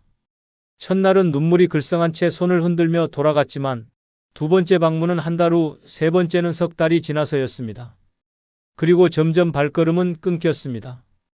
요양원 창문에 매달려 아들을 기다리던 이순덕 씨는 멀리 차를 타고 떠나던 그 뒷모습을 끝내 마지막으로 기억했습니다. 그날 이후 누구를 기다리는 마음조차 꺼져버렸습니다. 결국 그녀는 간병인만 곁에 둔 채 조용히 세상을 떠났습니다. 아들이 도착했을 때는 이미 차가운 죽음이 되어 있었습니다. 남은 건 한 줌의 재와 조금만 더 자주 올 거리라는 자식의 후회뿐이었습니다. 전남 목포에 사는 86세 박철호 씨 역시 비슷한 고통을 겪었습니다. 그는 뇌졸중 후유증으로 거동이 불편해지자 요양원에 입소했습니다. 처음 며느리는 눈물을 보이며 아버님, 곧 다시 뵈러 올게요 라고 했습니다. 그러나 현실은 차가웠습니다. 명절에도 얼굴을 비춘 건 단 30분이었고 그나마도 아이들 학원 스케줄 때문에 서둘러 떠났습니다. 요양원 현관 앞에서 뒷모습만 남기고 사라지는 자식들을 바라보며 박 씨는 중얼거렸습니다. 나는 이제 이 집의 손님이구나. 시간이 흐르자 그는 면회가 끊긴 날을 달력에 표시하는 게 습관이 되었습니다. 빨간 동그라미가 점점 줄어들고 결국 달력은 새까맣게 비어갔습니다. 생의 마지막 순간 박 씨 곁에 있었던 건 자식이 아니라 간호사의 손길 뿐이었습니다. 이처럼 요양원 문 앞에서의 이별은 종종 마지막이 됩니다. 부모는 그 뒷모습을 평생의 상처로 안고 눈을 감습니다.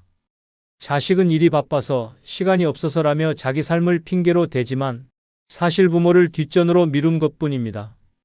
철학자 쇼펜하우어는 인간은 철저히 자기 자신에게만 충실하다라고 했습니다. 부모에게 자식은 전부지만 자식에게 부모는 자기 삶의 방해물이 될 수 있다는 잔혹한 진실이 드러나는 순간입니다. 자식은 부모에게 시간을 내지 않습니다. 요양원에 잠깐 들러 눈물 섞인 미소만 남기고 떠나는 뒷모습은 더 이상 사랑이 아닙니다. 그것은 체면을 지키기 위한 방문일 뿐 진심 어린 헌신이 아닙니다. 부모는 그 뒷모습을 보며 다시는 돌아오지 않을 수도 있다는 두려움에 사무치지만 자식은 이미 돌아서서 자기 세계로 향합니다. 여러분, 늙으면 자식도 결국 남입니다. 요양원 문 앞에서 떠나는 자식의 뒷모습이 마지막 장면이 될 수 있음을 우리는 잊지 말아야 합니다. 부모가 평생을 바쳐 남긴 건 결국 눈물뿐이라는 이 냉혹한 현실을 마주해야 합니다. 부모의 마지막은 자식의 품이 아니라 차갑게 닫힌 요양원 문 안에서 끝나기 쉽습니다. 그러니 착각하지 마십시오. 자식은 끝까지 함께하지 않습니다. 남은 생을 당당하게 살기 위해선 자식의 발걸음을 붙잡지 말고 나만의 삶을 준비해야 합니다. 그렇지 않으면 내 눈에 마지막으로 남을 건 차갑게 멀어져 가는 자식의 뒷모습일 뿐입니다. 5번째, 늙으면 자식도 남이 되는 이유 중 하나는 결혼 후엔 배우자, 눈치 보느라 부모를 외면하기 때문입니다.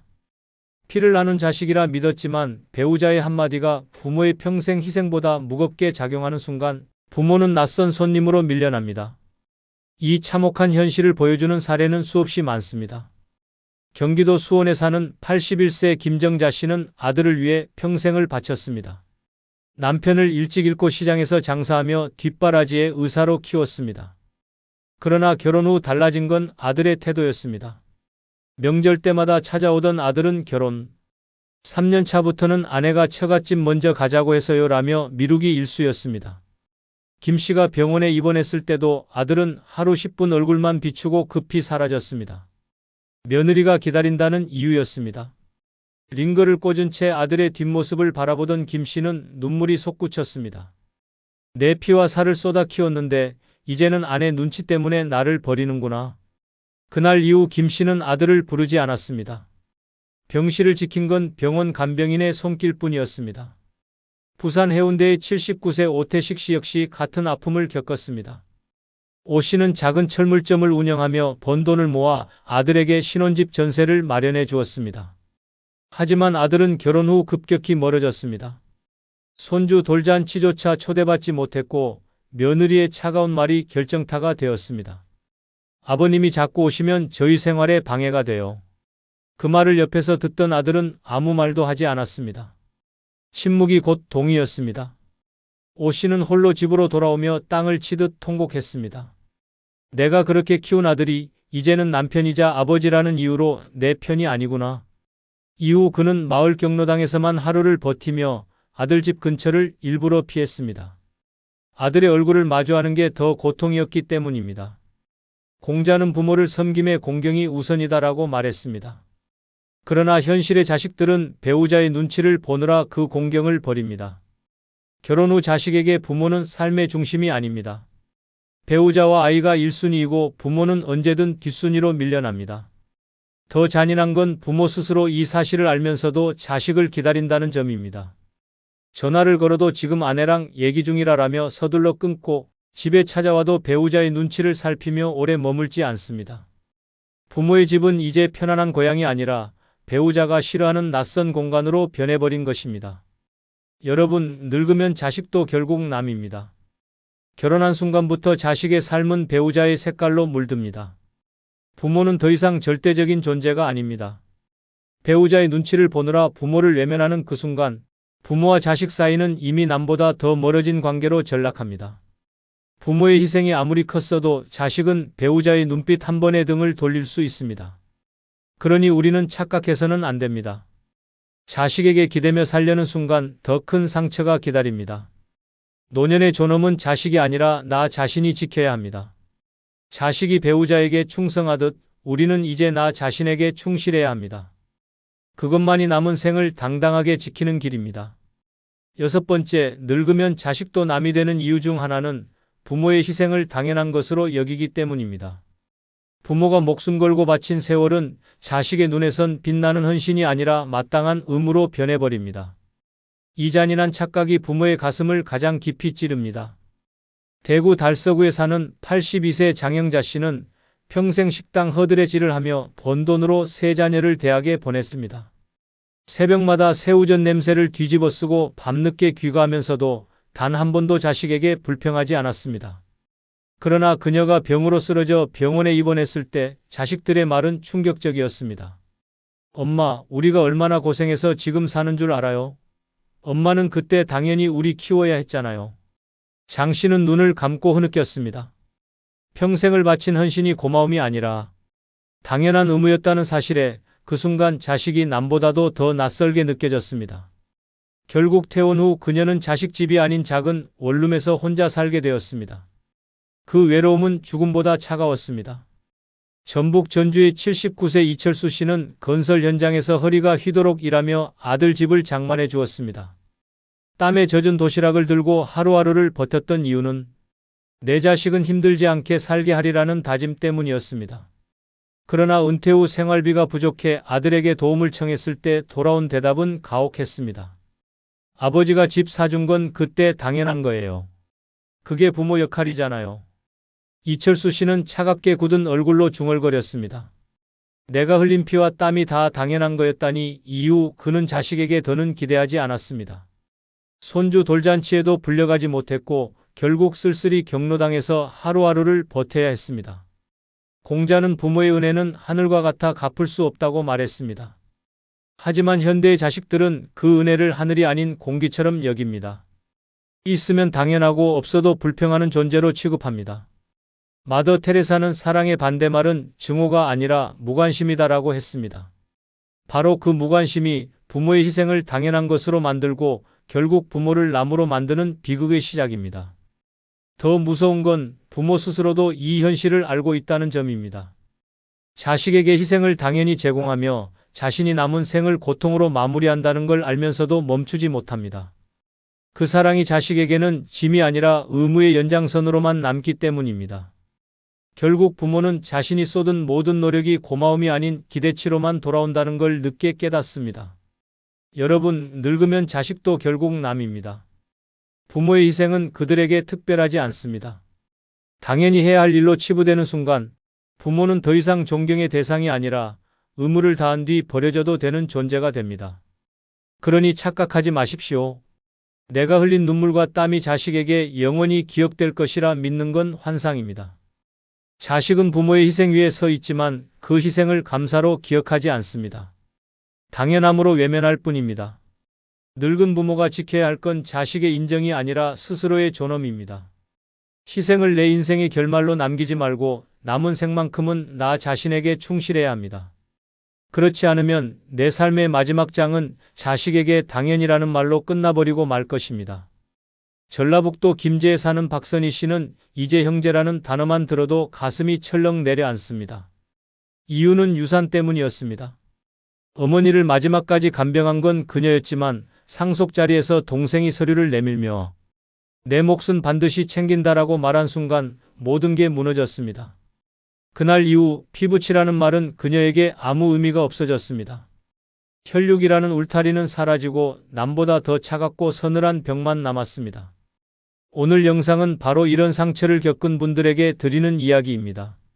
왜 나이 들수록 형제 자매가 남처럼 느껴지는지 그 냉혹한 현실을 6가지 이유로 풀어드리겠습니다. 나이 들수록 형제 자매가 남이 되는 첫 번째 이유는 경제적 격차가 관계의 균열을 만들어내기 때문입니다. 동생네 집에 한번 모이자고 했더니 올케가 그러더군요. 우리 집은 좁고 불편해서 손님 맡기 힘들다고요. 그 말이 아직도 제 마음을 찌릅니다. 어릴 땐 같은 반찬으로 밥을 나눠 먹고 장난감 하나를 돌려 쓰며 자랐습니다. 하지만 나이를 먹을수록 현실은 달라집니다. 누군가는 안정된 연금으로 여유를 누리고 누군가는 여전히 약국 계산대 앞에서 손을 벌벌 떨며 가격을 걱정합니다. 이 차이가 깊어질수록 만나면 대화는 겉돌고 웃음은 억지로 만들어집니다. 누군가는 명품 옷을 걸치고 다른 이는 재래시장에서 흥정한 옷을 입습니다. 눈빛 속엔 서로 다른 삶의 무게가 비쳐 결국 감정의 균열로 이어집니다. 형제 사이에서 돈 이야기는 굳이 꺼내지 않아도 항상 그림자처럼 따라옵니다. 수입과 지출, 자식들의 생활 수준, 이런 것들이 비교가 되면서 말끝마다 불편함이 스며듭니다. 잘 사는 쪽은 올해는 세금이 너무 많아 힘들다고 툭 내뱉지만 듣는 쪽은 속으로 생각합니다. 세금 낼 돈이라도 있지, 난 병원비가 없어 불안한데. 이렇게 작은 말 한마디가 곧 서운함으로 번지고 마음의 벽을 두텁게 쌓아갑니다. 인천에 사는 73세 강인숙 씨는 둘째 오빠와 8년째 왕래가 없습니다. 둘째 오빠는 젊을 때 회사를 운영하며 성공했고 지금은 상가 건물 월세로 풍족한 노년을 보내고 있습니다. 반면 강 씨는 남편이 남긴 빚을 갚느라 평생 일했고 지금도 국민연금으로 근근히 살아갑니다. 명절 모임 때마다 차이는 극명했습니다. 오빠네 식탁에는 수입 과일과 고급 와인이 오르고 대화는 늘 해외여행을 어디로 갈까, 딸이 외제차를 샀다더라 같은 이야기뿐이었습니다. 강 씨는 웃으며 듣는 척했지만 마음속엔 차가운 벽이 쌓여갔습니다. 그러다 어느 설날 오빠가 무심코 던진 한마디가 결정타가 됐습니다. 넌 아직도 전세야? 준비 좀 더 했어야지. 그 말에 강 씨는 더는 모임에 가지 않았습니다. 지금도 그는 말합니다. 형제라도 내 삶을 깎아내리면 그건 더 이상 가족이 아닙니다. 경제적 차이는 표정과 말투에 배어 나옵니다. 아무리 숨기려 해도 사는 집, 입는 옷, 자식 이야기에서 다 드러납니다. 이 차이를 반복해 마주하다 보면 만남 자체가 괴로워집니다. 굳이 내 초라한 현실을 드러내야 하나, 그 자리에 가면 또 상처받겠지라는 생각이 들며 연락을 끊게 됩니다. 더 무서운 건 돈이 감정의 서열을 만들어버린다는 사실입니다. 가진 쪽은 자신도 모르게 충고자의 위치에 서고 없는 쪽은 모멸감을 견뎌야 합니다. 그때 집이라도 샀어야지, 조금 더 벌었으면 편했을 텐데라는 말은 조언처럼 들리지 않고 상처와 모욕으로 남습니다. 형제는 같은 피를 나눴어도 전혀 다른 길을 걸을 수 있습니다. 그 다름을 인정하지 못한 채 돈으로 관계를 재단하는 순간 형제는 더 이상 형제가 아닙니다. 피보다 진한 건 현실의 격차입니다. 나이 들수록 그 간극은 줄지 않고 더 벌어집니다. 결국 경제적 차이는 대화를 끊고 만남을 줄이며 마음을 얼어붙게 만듭니다. 가장 가까워야 할 존재가 돈 앞에서 가장 멀어지는 것. 그것이 노년의 형제 자매가 남이 되는 가장 냉혹한 이유입니다. 나이 들수록 형제 자매가 남이 되는 두 번째 이유는 부모가 남긴 돈은 유산이 아니라 끝내 서로를 갈라놓는 불씨가 되기 때문입니다. 아버지 재산은 공평하게 나눠야지. 내가 간병한 건 내 선택이잖아. 엄마가 내게 주신다고 했던 땅 다들 들었잖아.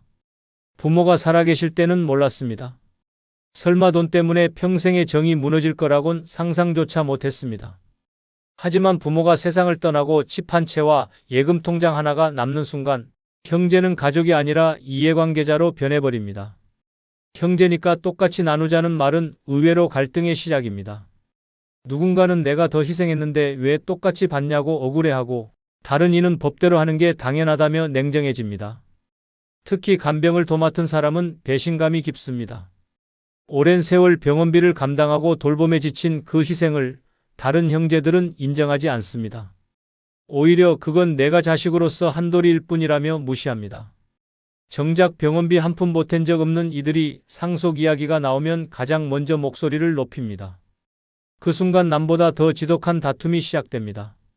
충청도 천안에 사는 75세 오정숙 씨도 같은 상처를 겪었습니다. 아버지가 쓰러진 뒤 8년간 간병을 맡았던 건 오 씨뿐이었습니다.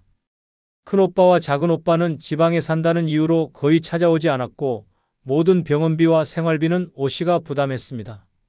자신의 노후 준비조차 포기했지만 부모를 향한 의무감 하나로 버텼습니다. 그러나 아버지가 돌아가신 뒤 남은 건 시골집 한 채와 얼마 안 되는 예금이었습니다. 장례식장에서 두 오빠가 꺼낸 첫 마디는 집은 셋이서 나눠야지였습니다. 오 씨가 울분을 토하자 돌아온 대답은 그러니까 유언장이 필요했지였습니다. 결국 집은 법대로 나눠졌고 오 씨는 두 오빠와의 인연을 끊었습니다. 그는 지금도 말합니다. 아버지를 잃은 슬픔보다 오빠들의 말이 더 잔인했어요. 이처럼 부모가 남긴 재산은 남겨진 자식들에게 축복이 아니라 싸움의 불씨가 됩니다. 평생 감춰져 있던 마음속 욕심이 그 순간 폭발합니다. 엄마가 평소에 나를 더 챙겼다. 그 땅은 원래 내 몫이었다는 주장들이 난무하며 감정은 걷잡을 수 없이 파탄납니다. 결국 남는 건 돈도 관계도 아닙니다. 상처만이 오래도록 가슴에 남습니다. 형제끼리 돈 문제로 싸우지 말자는 말은 공허한 구호에 불과합니다. 사람은 가장 가까운 사이에서 가장 치열하게 따집니다. 돈 앞에서 멀쩡했던 형제는 적이 되고 수십 년의 정은 몇 줄의 재산 목록보다도 하찮아집니다. 뒤늦은 후에는 관계가 완전히 끊긴 뒤에야 찾아옵니다. 하지만 이미 돌이킬 수 없습니다. 형제 자매가 남이 되는 건 결국 돈이 원인이 아닙니다. 돈 앞에서 드러나는 본심이 진짜 원인입니다. 그리고 그 본심을 본 순간 예전으로 돌아가는 길은 없습니다. 피보다 잔혹한 건 계산하는 눈빛입니다. 그 눈빛을 한번 마주한 순간 형제는 더 이상 가족이 아니라 철저히 남이 됩니다. 부모의 마지막이 곧 형제의 마지막이 될 수 있다는 사실, 그것이 노년에 맞이하는 가장 쓰라린 진실입니다. 나이 들수록 형제 자매가 남이 되는 세 번째 이유는 같은 부모 밑에서 자랐어도 결국은 전혀 다른 길을 걸어왔기 때문입니다. 어릴 땐 하루 종일 붙어 지냈는데 왜 지금은 이렇게 서먹할까? 똑같은 말을 해도 왜 저 사람은 늘 다르게만 받아들이지? 차라리 모르는 사람이라면 속 편했을 텐데. 이런 생각이 든 적 있다면 이미 느끼셨을 겁니다. 형제 자매라는 관계는 나이가 들수록 함께 자란 가족이 아니라 삶의 방식이 전혀 다른 타인이 되어 간다는 사실을요. 어릴 땐 같은 밥상에 둘러앉아 김치 하나 나눠 먹고 겨울이면 한 이불 덮고 추위를 견뎠습니다. 하지만 세월이 흐르면서 각자의 환경은 달라졌습니다. 누군가는 도시에서 직장 생활을 하며 경쟁을 겪었고 누군가는 시골에서 농사로 평생을 버텼습니다. 사는 방식이 다르니 생각도 달라지고 말투조차 어긋납니다. 요즘 사람들 다 그렇게 살아라는 말이 의도는 없어도 듣는 쪽은 내 삶을 무시하나라는 상처로 받아들이게 됩니다. 결국 명절 자리에서도 대화는 공허하게 겉돌고 남는 건 침묵뿐입니다. 대전 유성구에 사는 72세 이성호 씨는 여동생과 연락을 끊은 지 벌써 6년째입니다. 젊었을 땐 누구보다 가까웠고 서로의 집에 아이 맡기며 의지했습니다. 하지만 어느 날 이 씨가 사업 실패로 힘들어하던 시절에 여동생이 무심코 던진 말이 모든 걸 바꿨습니다. 오빠가 좀 더 똑똑했으면 그런 일 없었을 텐데. 난 절대 그렇게는 안 살았을 거야. 말은 짧았지만 그 말이 가슴을 무너뜨렸습니다. 자존심은 짓밟혔고 그 이후 대화는 끊겼습니다. 생일도 제사도 따로 지내며 서로의 소식을 묻지 않는 사이가 되었습니다. 이 씨는 훗날 이렇게 말했습니다. 남이 했으면 흘려들었을 텐데 가족이 했으니 평생 못 잊는 상처가 됐습니다. 같은 부모에게서 태어났다고 같은 생각을 하는 게 아니더군요. 형제 자매가 남이 되는 건 큰 다툼 때문이 아닙니다. 세월 속에서 쌓인 서로 다른 경험과 가치관이 결국 공감을 끊어버리기 때문입니다. 어린 시절의 추억은 잠시 묶어둘 수 있어도 지금의 삶이 달라지면 공감의 끈은 금세 끊어집니다. 그래도 가족이니까 이해해야지라는 말은 오히려 칼이 되어 상대를 몰아세웁니다. 형제 자매는 같은 피를 나눈 존재이지만 동시에 완전히 다른 인격체입니다. 서로 다른 환경에서 쌓은 삶의 무게가 다르기에 같은 말을 해도 전혀 다르게 들립니다. 그 다름을 인정하지 않고 여전히 우린 가족이니까 당연히 통한다는 착각을 하는 순간 오히려 충돌은 커집니다. 어릴 적 추억만으로는 지금의 거리를 메울 수 없습니다. 피가 이어져 있어도 마음이 이어지지 않으면 형제는 결국 낯선 타인입니다. 나이 들수록 형제 자매가 남이 되는 건 큰 사건 때문이 아니라 공감이 사라진 순간 시작됩니다. 마음이 닿지 않으면 그 거리는 다시 좁혀지지 않습니다. 피보다 강한 건 지금의 마음입니다. 그리고 그 마음이 멀어지면 형제도 더 이상 가족이 아닙니다. 나이 들수록 형제 자매가 남이 되는 네 번째 이유는 자식 문제로 시작된 갈등은 결코 원래대로 회복되지 않기 때문입니다. 그때 오빠가 했던 말이 아직도 귓가에 맴돕니다. 내 아들은 왜 대학을 못 갔냐? 그 순간부터 오빠 얼굴조차 보기 싫어졌습니다. 형제 사이에서 자식 이야기는 결코 가볍게 건드릴 수 있는 주제가 아닙니다. 그런데 나이 들수록 이 금기를 깨는 경우가 늘어납니다. 우리 딸은 이번에 박사 학위 땄다더라. 그 집 애는 직장도 못 잡았다며? 자식 교육은 부모 하기 나름이지라는 말은 얼핏 관심처럼 보이지만 실상은 비교와 평가 그리고 뼈아픈 상처입니다. 가족이라 더 솔직히 말해도 된다고요? 오히려 가족이라서 더 위험합니다.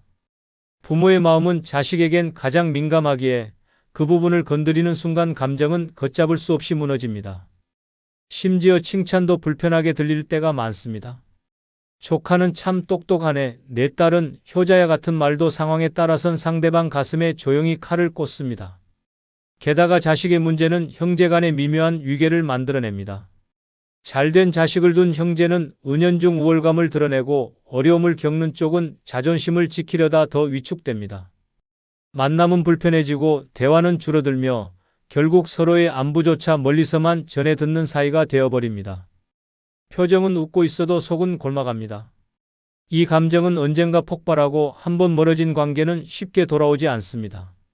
전북 익산에 사는 74세 최명희 씨는 언니와 6년째 왕래가 없습니다. 계기는 조카 문제였습니다. 최 씨의 아들은 취업이 잘 풀리지 않아 계약직을 전전하고 있었고 언니는 이런 말을 던졌습니다. 아이가 너무 답답해서 그렇지 요즘은 부모가 얼마나 밀어주느냐가 달라지잖아. 평소라면 넘길 수도 있었겠지만 당시 최 씨는 아들의 취업 실패와 빚 문제로 마음이 산산조각 나 있었습니다. 그 말은 걱정이 아니라 조롱처럼 들렸습니다. 그날 이후 최 씨는 언니의 연락을 받지 않았고 명절 모임에도 가지 않았습니다. 언니가 뒤늦게 사과를 전했지만 난 그냥 걱정돼서 한 말이야 라는 변명은 오히려 마음의 문을 더 굳게 닫아버렸습니다. 지금도 최 씨는 말합니다. 자식 문제로 멀어진 사이는 다시 예전으로 돌아갈 수 없습니다. 이렇듯 형제를 갈라놓는 가장 흔하면서도 치명적인 원인은 바로 자식입니다. 내 아이를 평가받는 순간 부모는 곧 자신이 부정당했다고 느낍니다. 형제의 입에서 나온 말이라면 상처는 더 깊습니다. 내 애는 왜 그러냐라는 말은 사실상 넌 부모로서 실패했다는 말과 다르지 않습니다.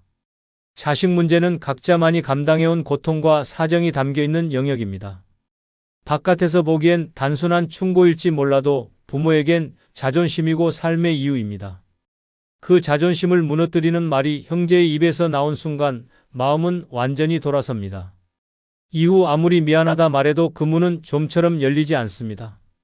형제는 평생을 함께한 존재라 해도 자식 문제로 시작된 균열은 이름 하나로는 메워지지 않습니다. 피보다 더 강한 건 자식을 향한 부모의 마음입니다. 그 마음을 건드린 순간 형제는 더 이상 같은 편일 수 없습니다. 나이 들어서도 자식 문제로 상처받은 부모의 마음은 조용히 멀어지고 그렇게 형제는 남보다 더 먼 타인이 되어갑니다. 그리고 그 거리는 다시 돌아오지 않습니다. 나이 들수록 형제 자매가 남이 되는 5번째 이유는 가까운 사이라서 던진 말 한마디가 남보다 더 깊게 상처가 되기 때문입니다. 그때 동생이 했던 말 아직도 잊히질 않습니다. 남이 했다면 웃고 넘겼을 텐데 내 동생이었으니 도저히 못 견디겠더라고요. 우리는 흔히 가족이니까 괜찮을 거라 생각합니다. 대충 말해도 이해할 거라 믿습니다. 하지만 현실은 정반대입니다. 가족이기 때문에 말 한마디가 가슴에 더 날카롭게 꽂히고 더 오래 남습니다. 친구가 있으면 농담으로 들릴 말도 형제 자매가 하면 평생 못 잊는 상처가 됩니다. 기대가 있기 때문입니다. 내 형제만은 나를 이해해 주겠지, 내 동생만은 내 편이겠지라는 믿음이 배신으로 돌아오는 순간 감정은 걷잡을 수 없이 틀어집니다. 특히 나이가 들수록 가치관과 생활 방식이 달라지면서 작은 말투 하나, 태도 하나가 아픔이 됩니다. 넌 항상 그 모양이지, 그 나이에 그걸 몰라? 우리 애들은 절대 안 그래 같은 말들이 쉽게 튀어나옵니다. 충고처럼 들리지만 사실은 비난이고 관심처럼 보이지만 사실은 무시입니다. 그리고 가장 가까운 사람의 입에서 나온 말이기에 그 상처는 더 깊이 남습니다. 더 무서운 건 말을 던진 사람은 기억조차 못한다는 사실입니다. 그 정도 말에 왜 화를 내? 그건 그냥 농담이었잖아 라며 대수롭지 않게 넘깁니다. 하지만 들은 사람은 밤마다 그 말을 곱씹습니다. 왜 내 가족이, 왜 내 형제가 나한테 저런 말을 했을까? 그 순간부터 상대는 더 이상 가족이 아니라 상처 준 사람으로 각인됩니다. 마음의 문이 닫히고 연락이 끊어지고 명절에도 얼굴을 보지 않게 됩니다. 전라북도 정읍에 사는 76세 윤말순 씨는 둘째 언니와 10년 가까이 연락이 없습니다. 계기는 사소했습니다. 아들이 사업 실패로 힘들어하던 시절 언니가 식사 자리에서 웃으며 던진 말 때문이었습니다. 내 아들은 어릴 때부터 고집이 세더니 결국은 실패하네. 다른 가족들은 웃어넘겼지만 윤 씨는 숨이 막혔습니다. 그 말이 언니의 입에서 나왔다는 사실이 가슴을 찔렀습니다. 이후 윤 씨는 언니의 연락을 피했고 몇 번의 사과 시도마저 그걸 아직도 마음에 두고 있냐는 말에 더 큰 상처가 되었습니다. 결국 윤 씨는 언니를 모든 가족 모임에서 제외했습니다. 윤 씨는 말합니다. 남이 했으면 그냥 지나쳤을 거예요. 그런데 언니였으니까 내 심장이 무너졌습니다. 지금도 명절이 되면 마음 한켠에서 그리움과 분노가 동시에 올라옵니다. 가족이니까 괜찮겠지라며 던진 한마디가 결국 평생의 관계를 잘라버린 것입니다. 형제자매는 서로의 약점을 누구보다 잘 압니다. 그래서 무심히 던진 말이 치명적인 흉기가 됩니다. 그 상처는 단순한 기억으로 남지 않습니다. 관계를 절단내는 경계선이 되어버립니다. 가까운 사이일수록 말에 더 신중해야 하지만 나이 들수록 그 무게를 잊고 쉽게 내뱉습니다. 그리고 잊습니다. 그러나 들은 사람은 잊지 못합니다. 결국 형제 자매가 남이 되는 건 다툼이 커서가 아닙니다. 가까운 사람의 입에서 나온 무심한 한마디가 평생 지워지지 않는 흉터가 되기 때문입니다. 피보다 깊은 상처는 바로 그 말에서 비롯됩니다.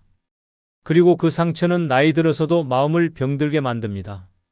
나이 들수록 형제 자매가 남이 되는 6번째 이유는 내가 잘 되면 시기하고 못 되면 무시하기 때문입니다. 내가 아파트를 장만했을 땐 축하한다는 말 한마디 못 들었어요. 그런데 사정이 안 좋아 전세로 내려앉으니 오히려 언니가 그럴 줄 알았다고 말하더군요. 그 말이 아직도 귓가에서 떠나지 않습니다. 형제 자매 관계의 본 모습은 바로 이런 순간에 드러납니다. 내가 잘 되면 진심 어린 축하보다 질투가 먼저 나오고 내가 힘들어지면 위로보다는 무시가 돌아옵니다. 피를 나눈 사이라서 기대했던 만큼 그 배신감은 더 깊게 남습니다. 어릴 땐 같은 밥을 먹고 같은 이불을 덮으며 서로의 편이 되어주던 형제가 나이 들어서는 남보다 더 서늘한 존재로 변해버리는 이유가 여기에 있습니다. 경기도 평택에 사는 75세 김영호 씨는 둘째 동생과 왕래를 끊은 지 7년이 넘었습니다. 그는 청년 시절 작은 가게를 운영하며 고생했지만 결국 사업이 크게 성공해 건물까지 마련했습니다. 그때 가족들이 모인 자리에서 김 씨는 동생에게서 축하 대신 이런 말을 들었습니다. 형, 운이 좋았던 거지. 형이 그렇게 능력이 있었던 건 아니잖아. 그 말은 칭찬을 돌려 말한 게 아니라 대놓고 업적을 깎아내리는 비아냥이었습니다. 김 씨는 서운했지만 그냥 넘어갔습니다. 그러나 몇 년 뒤 경기 불황으로 사업이 무너지고 건물까지 팔게 되자 동생은 기다렸다는 듯 말했습니다. 형은 원래 안목이 없어. 결국 이렇게 되는 거야. 김 씨는 그 순간 동생과의 관계가 끝났음을 직감했습니다. 성공했을 때도 실패했을 때도 그의 곁엔 진심이 없었음을 깨달았기 때문입니다. 지금 그는 말합니다. 형제라도 내 기쁨을 함께하지 못하고 내 슬픔에 위로 한마디 못한다면 그건 남보다 못한 사람입니다. 비슷한 상처는 전라남도 순천에 사는 73세 최인숙 씨에게도 있었습니다. 젊을 땐 가난했지만 자녀가 공부를 잘해 결국 의사가 되었습니다. 동네 사람들도 축하했고 친척들도 부러워했지만 정작 언니는 요즘은 의사도 많다더라. 앞으로는 별거 아니야라는 말을 아무렇지 않게 내뱉었습니다. 최 씨는 그 말을 듣는 순간 속이 서늘해졌습니다. 세상 누구보다 기뻐해 주길 바랐던 가족의 입에서 시기 어린 말이 흘러나왔기 때문입니다.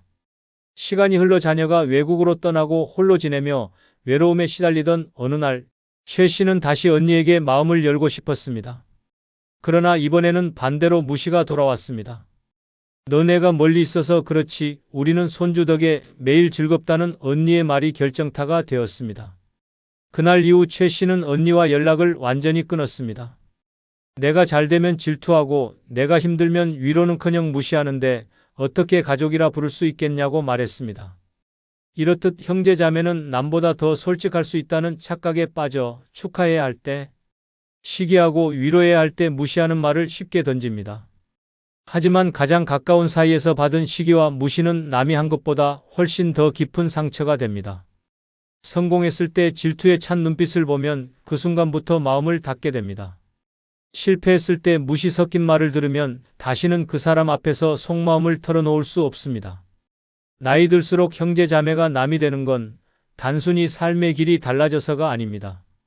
내가 잘 되면 시기하고 못 되면 무시하는 그 차가운 태도 때문입니다. 피보다 진한 건 마음입니다. 그 마음이 내 편이 되지 못할 때 형제 자매라는 이름은 아무 의미가 없습니다. 결국 남는 건 시기와 무시가 남긴 흉터뿐이고 그 흉터는 가족이라는 마지막 다리마저 무너뜨립니다. 형제는 가까운 듯 보이지만 이런 말 한마디와 태도 앞에서 결국 남보다 더 먼 존재가 됩니다.